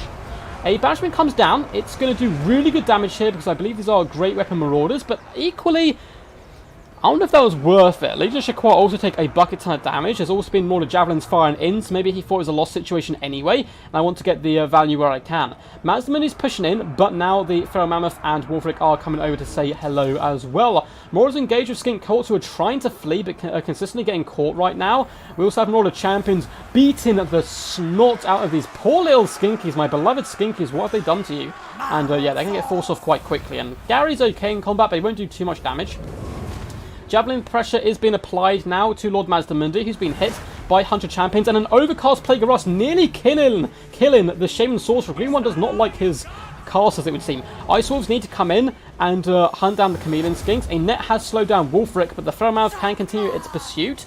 Lord Mazamini going to get off relatively scot-free, but still taking some damage, which is nice. And Ice Wolves are now applying pressure to the Chameleon Skinks. This unit needs to be remembered, though, because he's got a lovely sandwich coming right on this side, and I think the Norskans are in a state of ascendancy. More champions will be able to beat back the Legion, but the Basildon is still firing. He's up to 46 kills. More champions being kited as to be expected all across the battlefield. This is such a scrappy game. I love it. Ice Wolves have been remembered. Chameleon Skinks are getting slaughtered right now. Mazdamundi can continue to kite and heal up. He's very good at this, particularly because of his nets. The problem he's having is the Ice Wolves are slowing him down with that Frostbite, and the Mammoths do continue their pursuit. Unfortunately, they are getting terrified away, but they should come back to the main fray as these Chameleons do get dealt with. And the Mammoth is on the warpath, connecting with Mazdamundi. He doesn't want to fight alone. Zlak is a beast with 1,000 talents. He's actually the leader of the Lisbon, if I'm not mistaken, Mighty Zlak. Mazdamundi, of course, being his puppet. Surely the other ones does go down. Now would be the perfect time for the Wolves to come back. It looks like they have, but their eyes are trained on those Chameleon Skinks, which I think is a good idea. A huge Ruination comes down. One shot went really well. The other two, unfortunately, completely flopped there for Void. He is going to be popping Apotheosis on him once more. Plague of Rust is -6 in his armor, and that Javelin pressure is disgusting. So much HP is being pulled apart from him there. The rest of the battlefield, though, is going in favour of the Lisman. The kite game has kind of favoured Void a bit, and he has a decent amount of Saurus Warriors left. Skinks, a Pastillodon.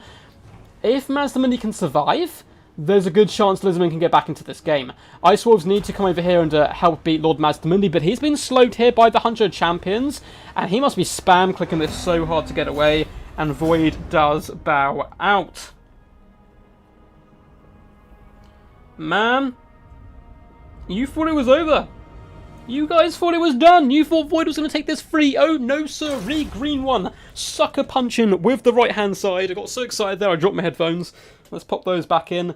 And we're going to another game, which I love to see. Void did a good job, though. Mazdamundi, 1,100 damage value, but the kite game just got overwhelmed. Chameleon Skinks, 800 damage value here, 500, 600, 300, 100. On the whole, not paying for themselves. Basildon, 700 damage value. He did good work. Always love to see Gary in action. Green One's Rush, though, just did so much work. Wolfric 1.3, Mammoth 1.6, working as a buddy cop duo. The good cop, bad cop idea to take down Lord Mazdamundi. And the Shaman Sorcerer nearly killed himself with those Plague of Rust, but it was worth it in the end to drag down the Mazdaman. Marauders, of course, not getting much damage, but absorbing a lot of it, and that's what they were here for. Hunters, 545, 478 damage. The Ice Wolves were clutch coming in with that Frostbite. GG. I played very poorly, missed the ship in 3 units. No, man, you played good, dude. Like, you played really good, Void. That was, like, one mistake, and the boat's really hard to spot. So I wouldn't beat yourself up about it, man. Boat is super hard to dodge. You still made the old ones proud. I think, honestly, I thought Void did a pretty good job. Unfortunately, though, getting taken down there. Up next, we have Iron Sand Desert. Iron Sand is up next. GG's in chat. Just rush, man. Just rush. The beautiful boat. That boat did so much damage. So much damage. Let's update the scoreboard quickly. Green is going to be going up there. Fighting back, sorry. 2-1. 2-1 indeed. Welcome, Pancake, to the Discord as well. I see that you have just joined.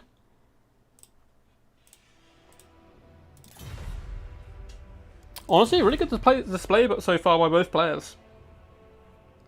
It was a weird game. I think like the Lisbon had potential to come back, but with that last 100 champions, I understand Void dropping it, because I think Mazdamundi was most likely dead. If that Hunters hadn't come down and he could have pulled back to his friendly foes, he actually had a lot of troops left, and Norskans were looking pretty thin on the ground. But obviously, Green One's not going to let that happen. He's going to hunt down Zlak and Mazda as much as possible. Glorious, glorious water. I might have to leave you guys in a second to grab some more, actually. It is so hot here in the UK. And I can't have my window open because I'm on a main road, so I'm melting. I'm melting. These guys sort of their picks and bans. Hopefully, we can see a glorious comeback here and bring it to 2-2 so we get the final game. Which I would very much like to see. I very, very much like to see it. Well, these guys sort of their picks and bans. Who is actually picking and banning this time? Oh, it's Void. So he picks Greenskins. He's going to be falling back on the best unit, the best faction, which is understandable. He's a very talented Greenskin player. Banning Lizardmen and Vampire counts. Again, 2 solid bans. Green One has also used up Empire already, which is a faction I quite like countering Greenskins. I'm not 100% sure on the Green One's factions, though. I'm not 100% sure.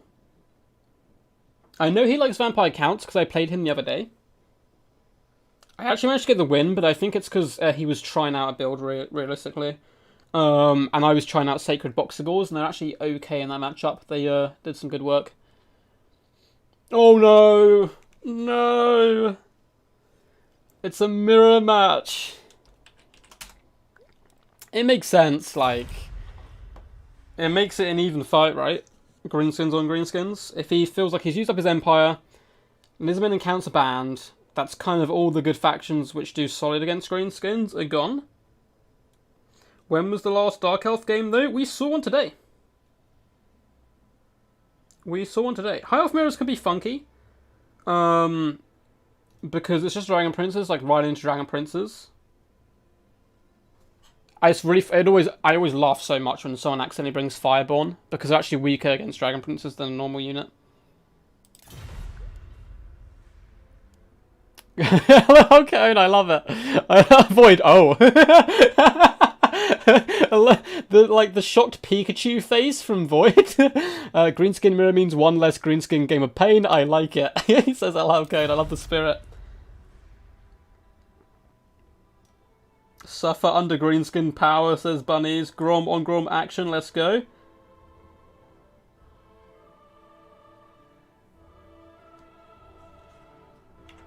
Just gonna quickly boop, pop into that. So I'm just checking something. Go. Looks like we're all good in the hood. Master Chat, once again, I've said this multiple times, but El Halcón is a true champ here for offering to be a referee. He could have picked VP, yeah. You're right, actually, Satsun. We forgot about Vampirates. We did forget about them. Grom v Grom, let's go. Scarsnake might be better here, I'm not sure.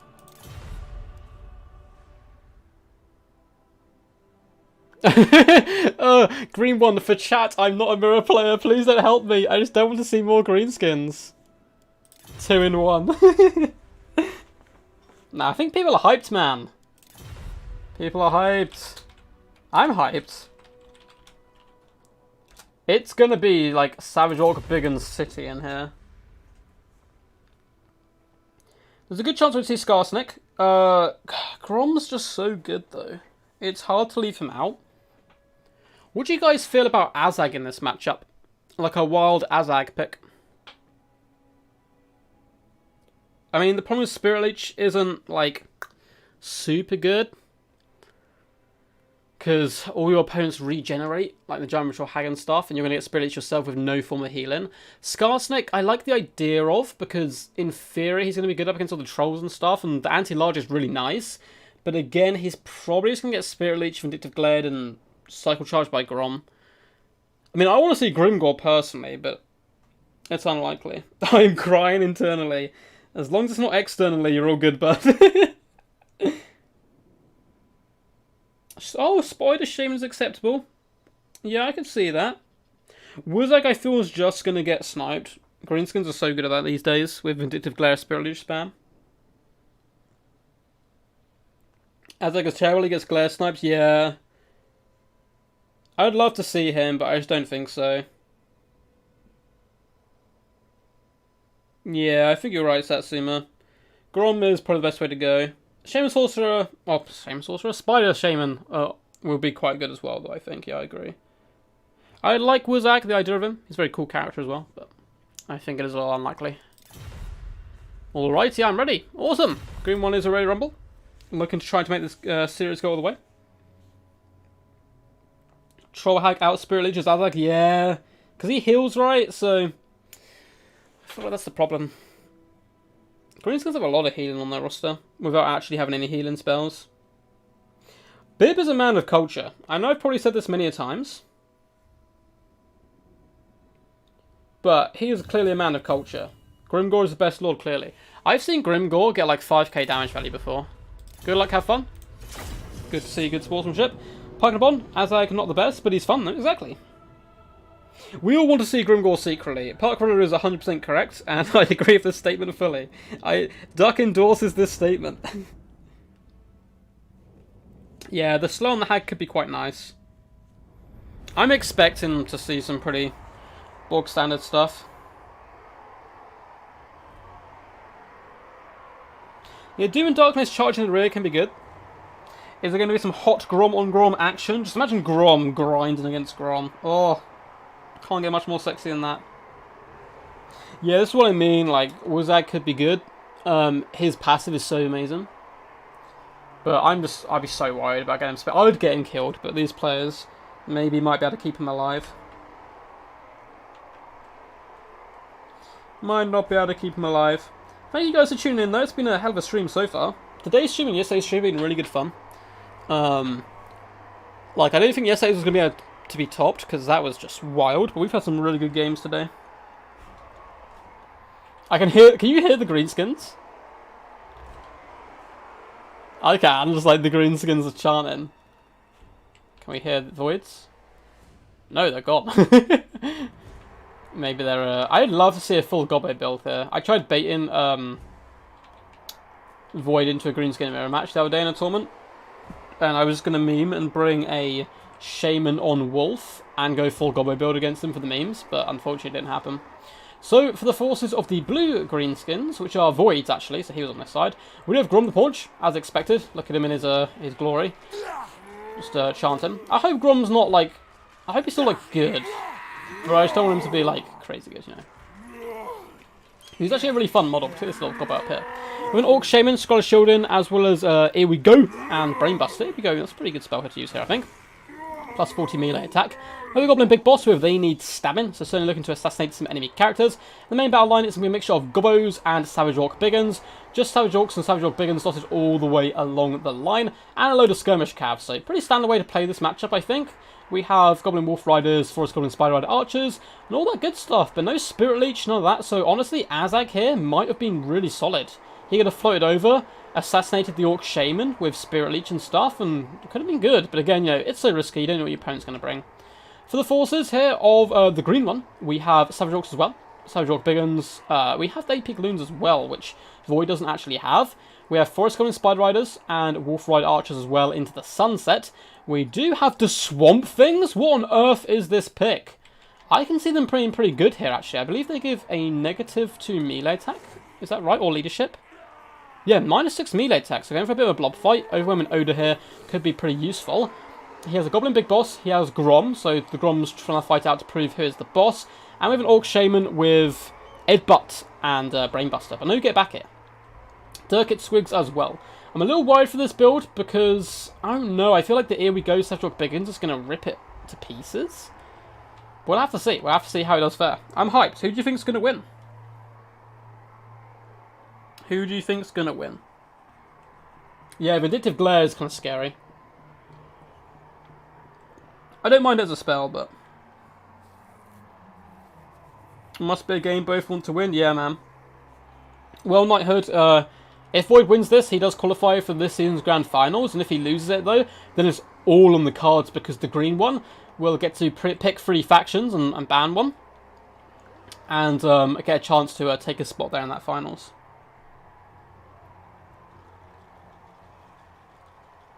Yeah, I don't think they're awful here. I think they're pretty good. I like the negative melee attack. It's certainly going to help his Savage Orc Biggins beat the enemies, but he has had to sacrifice numbers a little bit, which is a bit scary.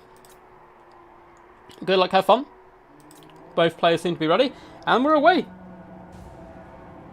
Greenskins will win because they're OP. I love it. Dick and Squigs is an interesting pick here as well. They do come in with poison attacks, and that anti-infantry bonus, which should be okay against the Savage Orcs, though I think they're quite glass cannon.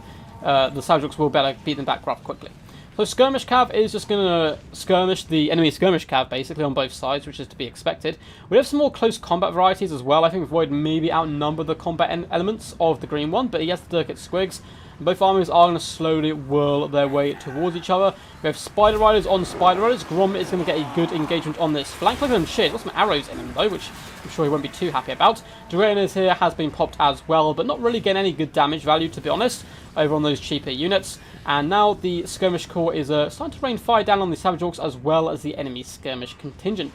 The Swamp Things are rotating round. I just never see these guys in action, but I think they can certainly do some good work in certain matchups. Look at them waddle over, they look so happy. The Forest Golden Spiral Archers are seem to do some pretty decent damage. We may actually get Grom on Grom, but it seems like, for the most part, the green one is looking to rotate his army around to this right-hand side and crush down on the left with the Trolls, which he's doing it rather effectively. Savage Orcs are getting beaten the snot out of by the Savage Orc Biggins, which is the way in general of Greenskin society. We do have the big boss charging in, as well as a load of Spider Riders popping in, and we're going to get an Here We Go come down, and this could be huge, but the Savage Orcs are unfortunately already terrified. Here We Go has been popped. The green one needs to pull out of this engagement now, though. Don't allow that buff to go on for too long. Oh my god, this is such a cool... The little green icon on them looks like a really cool thing popping off there. Fanatics do come down the line. It looks like they actually just slaughtered themselves. Did you guys see that? The Night Goblins obliterated themselves! Oh no! They actually got some okay damage back as well. Was that Night Goblin? Night Goblin? Oh no, it's the Apic Loons onto Apic Loons. Oh, okay. So, Void's Apic Loons eviscerated the green one's Apic Loons. Something's doing some good damage here, terrifying that Goblin Shaman, and it looks like for the most part, green one has won that centre engagement. All his Skirmish Cav is alive and healthy. We also have a fight out here on the flanks, as the Golden Big Boss is helping out Grom the Paunch, beat down some Savage Orcs here in the distance. Very close fight so far. I would say green one is in a slight... very slight advantage, but he's about to lose that maybe with the Swamp Fins going down here. They're trying to pull out for the support of the Savage Orc Biggins, but these guys need to heal up now, chill out, and come back in later, because they still have 10 models, and that -9 melee attack is really huge. It's actually affecting this battle right here. Grom on Grom action. Look at these boys bumping and grinding. I'm going to be having a fun time. I love that the Goblins switched sides. Like you know, like twins in school and stuff. It's kind of like bouncing between them. What is popped currently, and they need stabbing has been popped on this Grom. The other Grom does have all his buffs, and that's actually making the green one's Grom unfortunately suffer quite badly. But the Swamp Fins are here, which will give him an advantage in a longer game. A big Brainbuster does go down as well, trying to catch out some of the enemy. A load of skirmish is going on, just fire raining in from both sides. In the back lines, green one's skirmish has managed to drive in Voids, so it can't shoot his Grom currently. And it looks like Void's Grom is faring slightly better, though, than Green's, mainly due to that they need stabbing. This Grid Boss needs to go over there and nuke down enemies. It looks like that's just what's happened. We also had a Scroll of Shielding going down. Grom on Grom action is well and truly underway. They need stabbing, though, has been popped on Voids, and he's running for his life right about now. Orc Shaman is in dangerous territory. The Swamp Fins may be able to drag him down, and I think the Swamp Fins may have been the inspirational pick the people needed. Void's left some units out on the flank, but this is fine for now, but they will need to start moving their way back in. It seems like Green One has the majority of the battlefield control. He's winning the blob fight due to those trolls, and now he's got a lot of his skirmish cav quite happily shooting in from the rear. Oh, that is a disgusting Brainbuster coming down, though, by Void's Shaman just before he gets chased away. Really nice play by him there. Green One's Grom the Paunch, though, is going to help finish off this big boss. Hopefully, the Swamp Fins are unfortunately looking to break and waver. Their debuff has been massive so far, and Void's Grom is healing up whilst the Green One's is in combat, so that may prove pivotal in the late game. Somehow the Savage Orcs have been able to catch the Goblin Wolf Rider Archers, but not for too long. They're actually going to rear charge these Wolf Riders who charged in here, and it's an absolutely messy fight over in this element. But the Green One's forces should be able to win, as long as they can take down the enemy before these Savage Orcs do engage in combat. Goblin Big Boss is doing a decent job up against Grom the Paunch, but he does need support, and he has that in the form of 4 just Swamp Fins. And coming in with those rear attacks, guys, the reverse sweep may be possible. The reverse sweep may indeed be possible. 2-0 down, the Green One scraps it back to 2-all. I'm getting PTSD from yesterday's games as well, where we had some awesome fightbacks and fantastic games. Well played to both of these champs. Void did a good display. Here we go.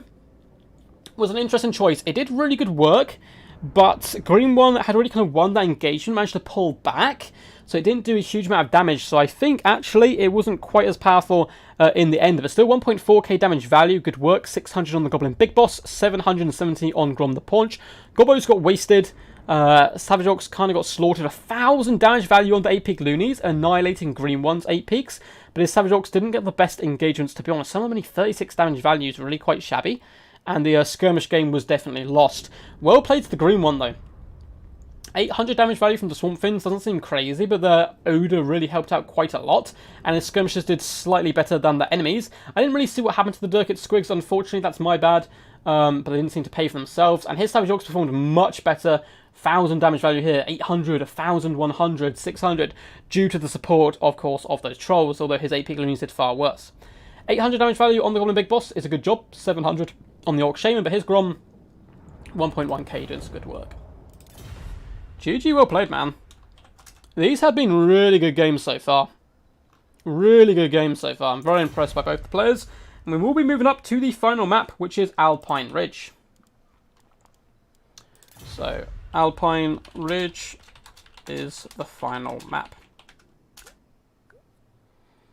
Amazing set so far, guys. Keep up. These guys are playing out their skin, both of them. I'm very impressed with the Green One. And Void. I mean, Void, we've seen Void do this quite a lot. In, like, TBD and stuff. But I think this is the first time Green One's got this far. And he is playing insane. Greenskins win again. Roll the eyes. Oh my god, Greenskins won. Grom OP. Oh, the Green One. I mean, it makes sense he wins a Greenskins white. It makes sense, because, like, he's called the Green One. Cool. I'm going to be back in, like, 2 seconds. I'm going to go grab a glass of water, because my voice is dying. I need it for tomorrow as well. Because we have more videos to come. I need to get all of my weekend videos recorded in advance, because I'm going home for the weekend.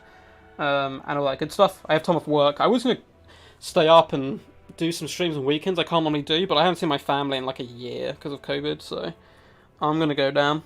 Even if it is just for a couple of days. So, who shall I leave in charge? We need a true respected person. Park Map, you are in charge of the chat until I get back. I'll return in about 2 minutes as we go into the final here, as Green One considers his picks and bans. I'll be right back.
I'm back. I'm back. Oh. I just see, party. Quick, drain the battle tub. No. No, I have a Stoke City duck, not a whole city duck. What is this madness? No, I live in London. I live in London. Man, both players playing so good so far. Who let the ducks out? Love to see it. No.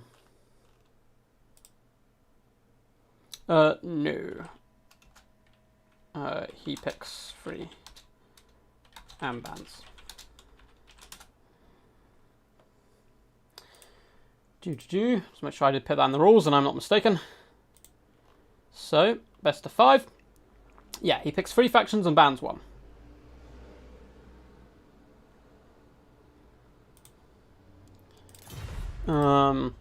So green picks 3 and bans 1. So the winner of the last game, which makes it go to the tiebreaker, does this. Oh shush, he's back. Park Map's reign of terror has ended. It has ended, I tell you. Cool. Looks like he's planning and thinking. Devising a glorious plan, no doubt. Boo, boo, boo, boo.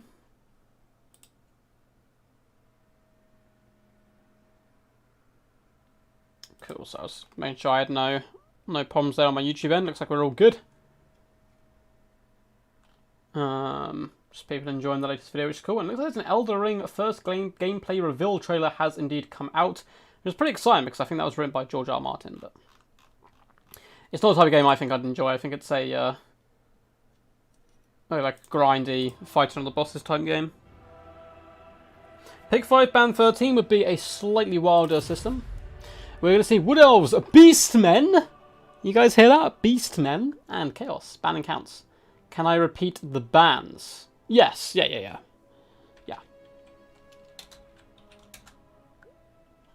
Yeah, bans are reset in a best of 5.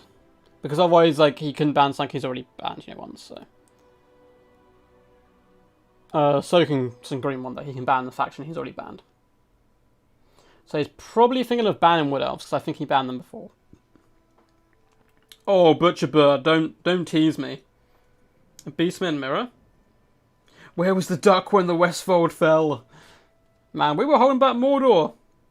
Although King Theoden is my favourite Lord of the Rings character. I mean, one of them. I have so many. I love him. I love Boromir. I think he's the most human of the characters. I love Aragorn and Gimli. I used to love Legolas as a kid. Beastmen, let's go! We might not see them. But 2 rush factions, Chaos and Beastmen and Wood Elves, who can be rushed, but can be kite as well. And box even. Alpine Ridge is an interesting map. Bigger hill in the middle, so that can determine as well a lot on how these guys do intend to fight. Oh, we do not speak of Arsenal here, Park Map. That's like the Forbidden Realms, It's like the dark place in England. The best men. I would love if Green One went Beastmen. Void's obviously trying to figure out who he wants to play, and he can't play the same faction twice, so the cool thing about best of 5s when they get to this point, and particularly best of 7s, is you start running out of main factions, and it becomes a little bit more loose and wild. People tend to take stuff a little bit more off meta, because they don't know the meta as well, and it becomes quite fun. Yeah, Lord of the Rings characters, I was going to do a video once, like way back when, of 5 reasons why King Theoden is the best Lord of the Rings character. Because I think he has the best arc. Stoke's not the best place to live, in fairness. But we did not speak of this. I think King Theoden has one of the best arcs in Lord of the Rings.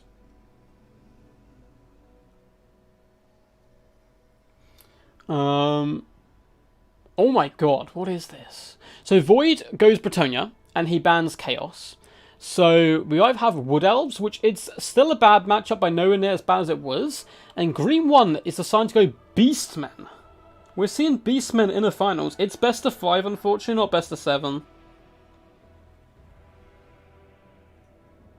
I do best of 7s, but I tend to leave that just for, like, we get 2 players invited on the channel, they do a best of 7. Because they've gone for a very long time, and these guys have been playing since 4:30 today. And it's now 10 past 10. So I don't want to make it longer, They've been playing for like 6 hours. Nearly 6 hours. There is the Terminator, but what about the Duckinator? Yeah, we get Beastmen, guys. Beastmen hype in a final, in the deciding game. Green 1 was on the ropes. He was bleeding from his mouth, but no, he swung back. And he's coming with 2 massive hits on Void, trying to punch back the enemy. Beastmen really good into Brett, makes sense. I mean, I feel like Bretonia's just good against everyone because of Faye. But yeah, I think Beastmen have potential. Razorgors have good maths and can pin enemy troops in, We're probably going to see a lot of Centaurs and maybe some Minotaurs. I would love a Mino Rush. Oh! Oh my god, one of you is a hero. One of you is a hero. Let's check who that was in just a second. I think that was Aloy. Boop. It is 2-0, and it was indeed Aloy. Thank you so much.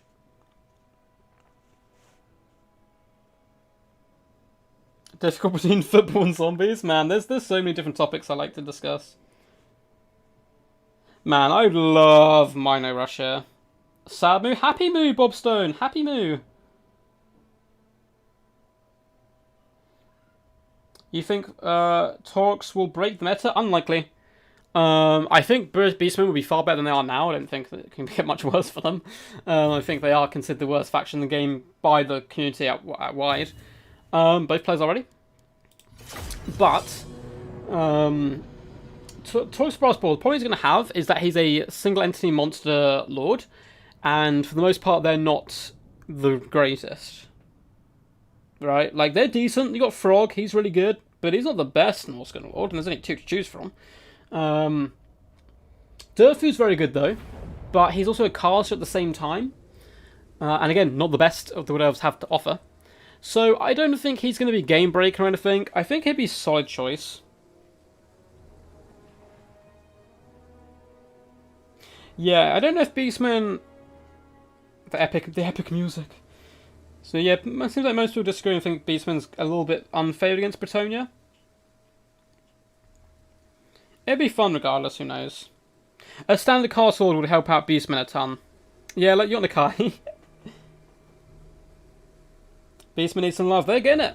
They're getting it. In 1 month's time, we have the Beastmen Lizardmen DLC. I'm very excited. I will, of course, be casting everything where possible. I may not be able to do a reaction video because I'm not here for the first couple of days of the month, and they may drop it then. But I may be able to, who knows. Kolek, ooh. Kolek's always fun. Oh yeah, Kolek's a good big creature. Again, he's a little bit different though, because he's an actual monster, like this giant monster. His Torx Brass Bull will be kind of a... more of a troll size. I mean, he should be bigger than a troll, but... it'd be interesting. Yeah, no, I think he can do good. But again, I don't think Kolek's the best of the Chaos either. Man, I think I know who you guys want to win by the number of moves. I think just because he's playing Beastmen as well, but I do love reverse sweeps. It does keep it interesting. So Void has played very well so far. Even he's not tilted, because he's been playing really good. I don't want him to feel bad about his performances and be like, oh, I can't win this. He has Dull Paladin, protecting Fae Enchantress, coming with Earthblood as well as Awakening Woods there. We're of course going to be getting that lovely juicy Guardian. Awakening Woods will be healing up the troops. Peasant mobs started through to make a front line. A loaded peasant bowman, as to be expected. Looks like we have a mixture of pox arrows and basic geezers. We do have battle pilgrims. It seems to be a day 4 battle pilgrims. We saw these earlier on from his opponent, and they did solid work in that matchup. I can see him doing good up against a lot of the cheaper Beastmen infantry, and then just a crap ton of cavalry. Knights Errants, Defenders of Fleur de Lis, Knights of the Realm. So relatively cheap cav. I mean, Knights of the Realm aren't like super cheap, but yeah, pretty cool stuff. So basically looking to style charge the enemy front line. Beastmen gone with a full Vanguard build, it would seem, for the most part. We do have the Shadow Gave, who's going to be leading the forces, as well as a Brayshaw and a Wild coming in with Brace Scream and Viletide. Brace Scream is such a hard spell to use, but can work effectively. Good at taking down armoured infantry as well, I believe, so we'll be good on those cavalry. We have double Minotaurs with great weapons. A Man of Culture is the green one. Look at these guys. They're so gangster. I can't wait for more Minotaurs, because we're definitely going to get at least a regiment renowned or something coming over Torx. There's no way we're not. I know we already have the Butchers of Cavern Guard, but give me more Minotaurs. We have a couple of the piggies, Razor God Herds. We're going to have one assistant each Minotaur, which is a good idea, I think. We have the Sons of Goros, who may be a free LC. I could certainly see it happening for the Beastmen, or a legendary hero. Chaos Warhounds of Poison, 2 of them. And the front line of the cheap and cheerful Ungor Spear Herds, some Destroyed to Drakwold, and then some Gore Herds as well. Going to be a fun one. Going to be certainly rock and roll. Warhounds, of course, will be deploying in kind of vanguard positions to hunt down those peasant bowmen. I do have a feeling both Beastmen and Lizardmen are going to be getting legendary heroes, because we had that last time, right, with Ariel and oh, what's his name? The big beastie for Skaven. So I think there's a good chance we could get Chakax for the Lizardmen. I would love Chakax. Maybe get Teto Echo, but I really want Chakax, because he's one of my favourite characters. I used to use him on tabletop. And we could get Goros, I could see. By the way, you and Turrentino are the best content creators for me, at least in this topic. Thank you so much, Bobstone. That means a lot. That means a lot to me. Thank you. There's a load of cool people in the Total War Warhammer scene. It makes sense. You can snipe her with 2 Gorballs, indeed. Oh, we're on with the Paladins, yeah? Red Score's moving up, Minotaur's moving up, and the Beastmen going to get very aggressive here. There's not too... this is interesting, because Void's having to play in a different style than we've seen so far. For the most part, he likes these kind of drawn-out games where he can pull you to pieces, and divide and conquer, very like Napoleon-esque. But in this situation, he's just going to get bomb rushed, and he has to protect these bowmen, so maybe playing slightly out of his comfort zone might start to favour the green one, but at the same time, the green one may not play Beastmen a ton. I don't really know, as he has gone to some of his later factions here. Cavalry is, some newer players may be confused. Why is the cavalry not on the flanks right about now? Well, it's because what they're going to be doing is cycle charging in the front line to hit the Ungors and the Gauls to try and break them up, and that way neutralize the effectiveness of the Beastmen front line and buy time for the archers. But it looks like Green One's going to be repositioning his force actually to collapse all on one side. Razorgor's starting to float around, Minotaur's starting to float around, but he still has damage on this left side as well. Knights of the Realm are pushing forwards here. It looks like they, these guys are cheap anti-large, going to be driving up to deal with the Ungor Spearheads, but think better of it when they realise there are spearmen there. Battle Pilgrims are a nice pick here, because they can do well up against the Ungor Spearheads. Not so sure if they're going to be able to deal with the Blackhorn Ravengers, but Paladins are rolling dirty with Fane Chargers into them, and we have to see how Green One does counteract this. More Knights starting to float out on this left-hand side. Razorgor's making sure to stay close to the Ungor Spearheads where possible. Warhound's starting to dart into the back line as well. Minotaurs are taking a bit of a punch damage. Del Paladin and Faye are quite happy to be vibing amongst this just mass of Beastmen troops, but the Shadowgate shall be pushing up. A little bit of lag, apologies about that, as the Sons of Gorus do start to drive forward as well.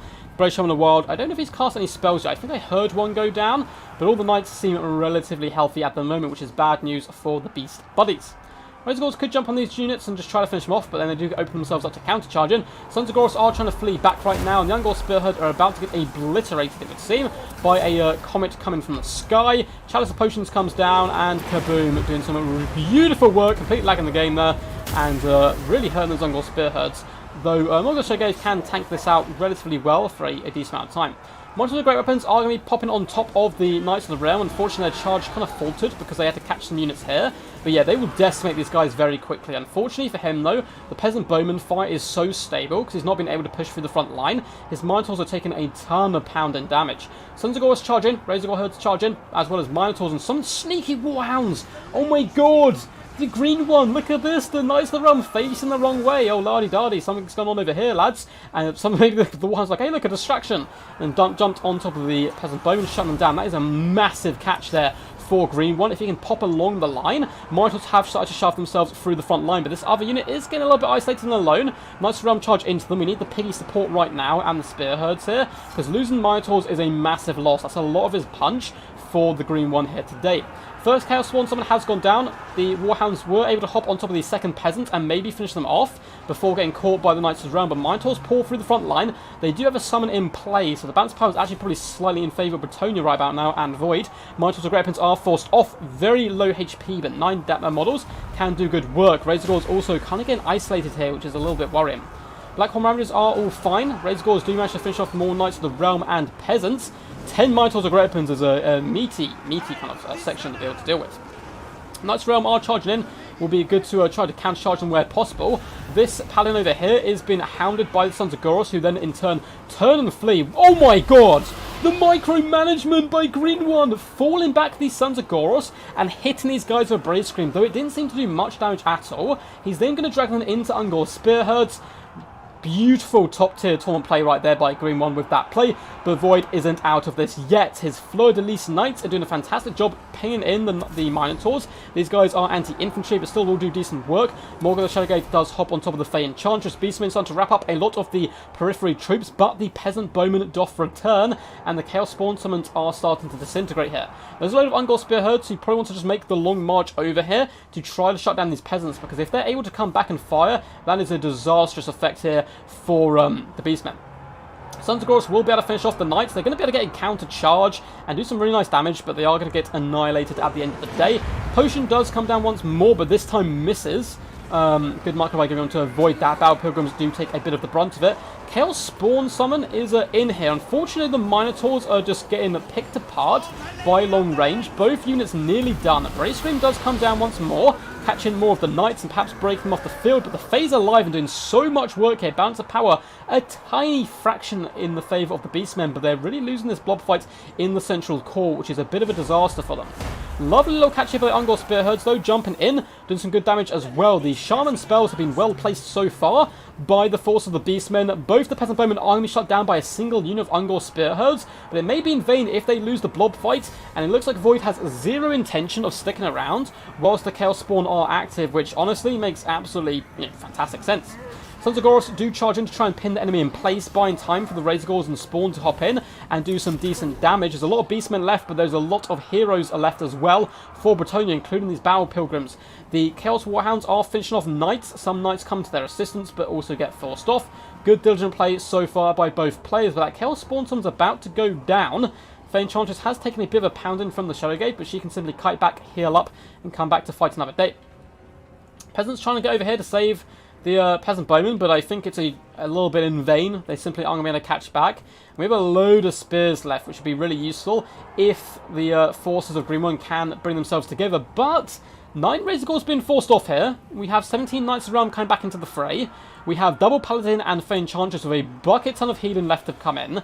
And not much Beastmen forces left. Battle Pilgrims are dealing with the Gore Herds. We have some Warhounds, but some Knights have returned to the field. The Vile Tide is going to go down and do some nice damage, but I don't know if the Shadowgate can tank the 3 characters. Balance power is Beastmen favoured. Ungor Spearheads need to get here and they need to blob, basically, which is a horrible thing to say because, unfortunately, the Fae's really good in blob fights.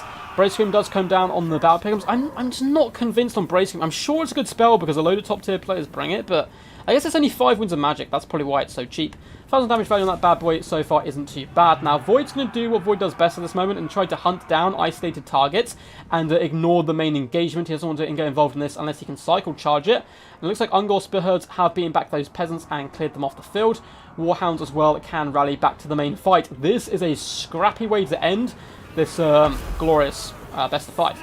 Morgan the Shadowgate does have a ridiculous pull on the balance of power though, so it's probably way more even than the balance does suggest.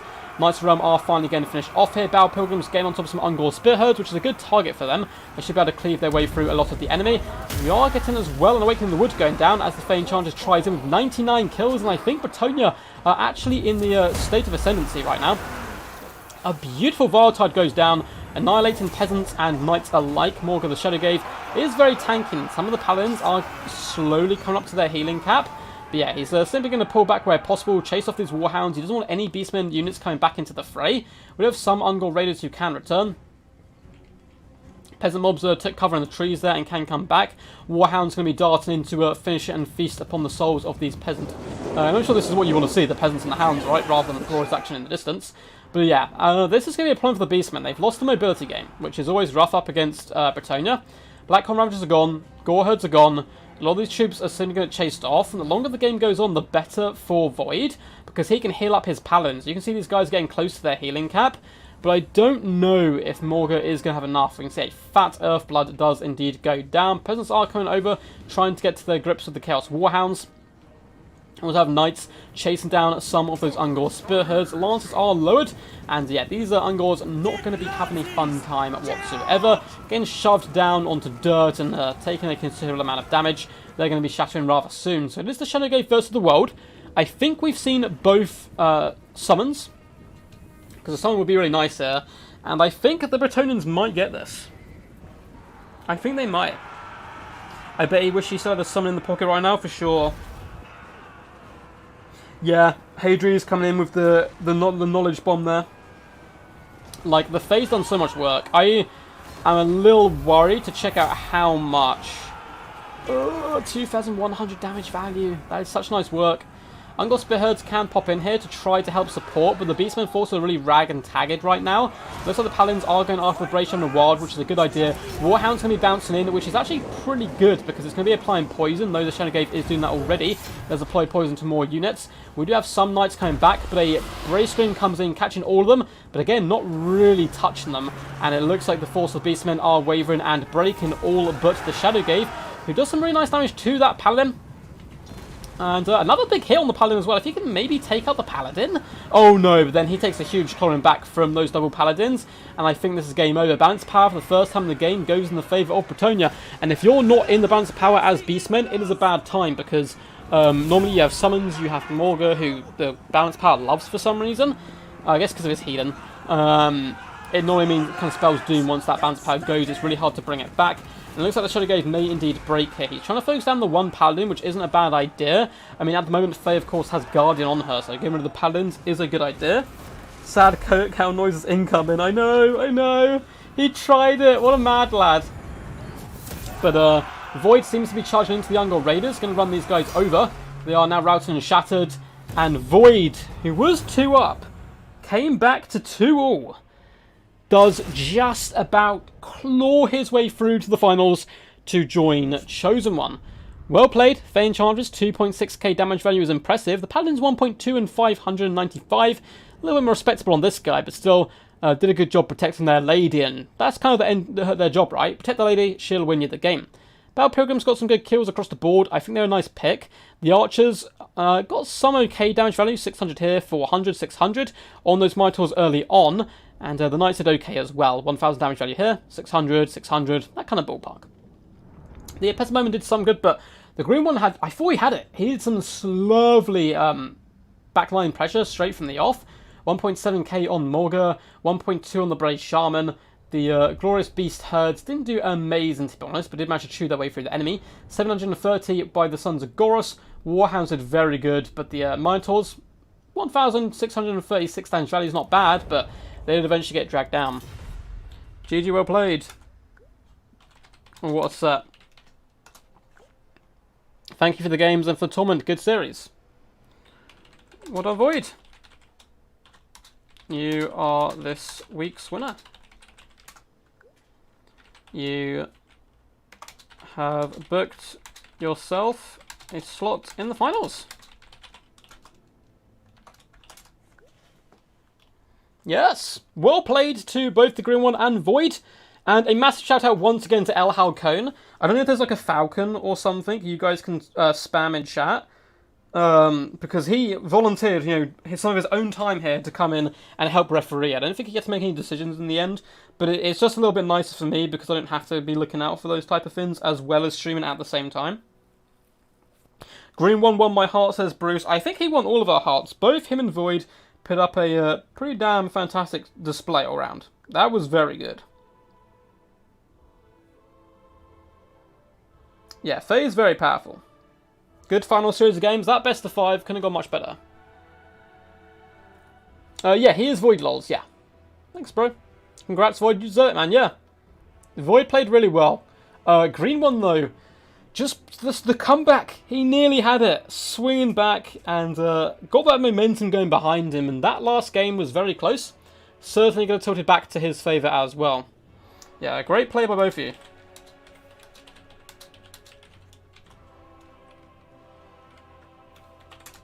Hope to see you both more on the channel. El Halcone's only a little out of the scene. I want El Halcone to make a return as well. I think he will with a Total Warhammer 3. Much like many players. Yeah.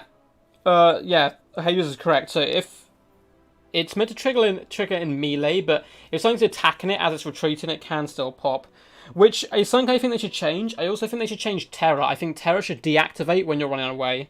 Because I've lost games before because I'm chasing off like a dragon with Pterodons, and then they get Terror out and the dragon comes back and gets a regrowth or something silly.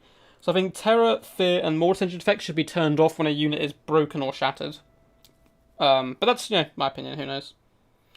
He might be green, but he got the right vibes. Man, he played a good, really good games today, man. See ya.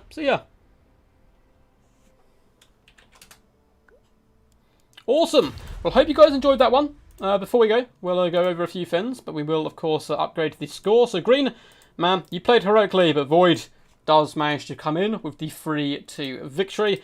Playing out of his skin, and it's quite tough once you go down like that to punch back and coming into that last game. But he managed to muster the strength and pull it off, which was rather impressive. And good luck in the finals, boys, for sure. Thank you, Robert, for the cast, and Helicone. Thank you so much, guys, for playing. It's really greatly appreciated.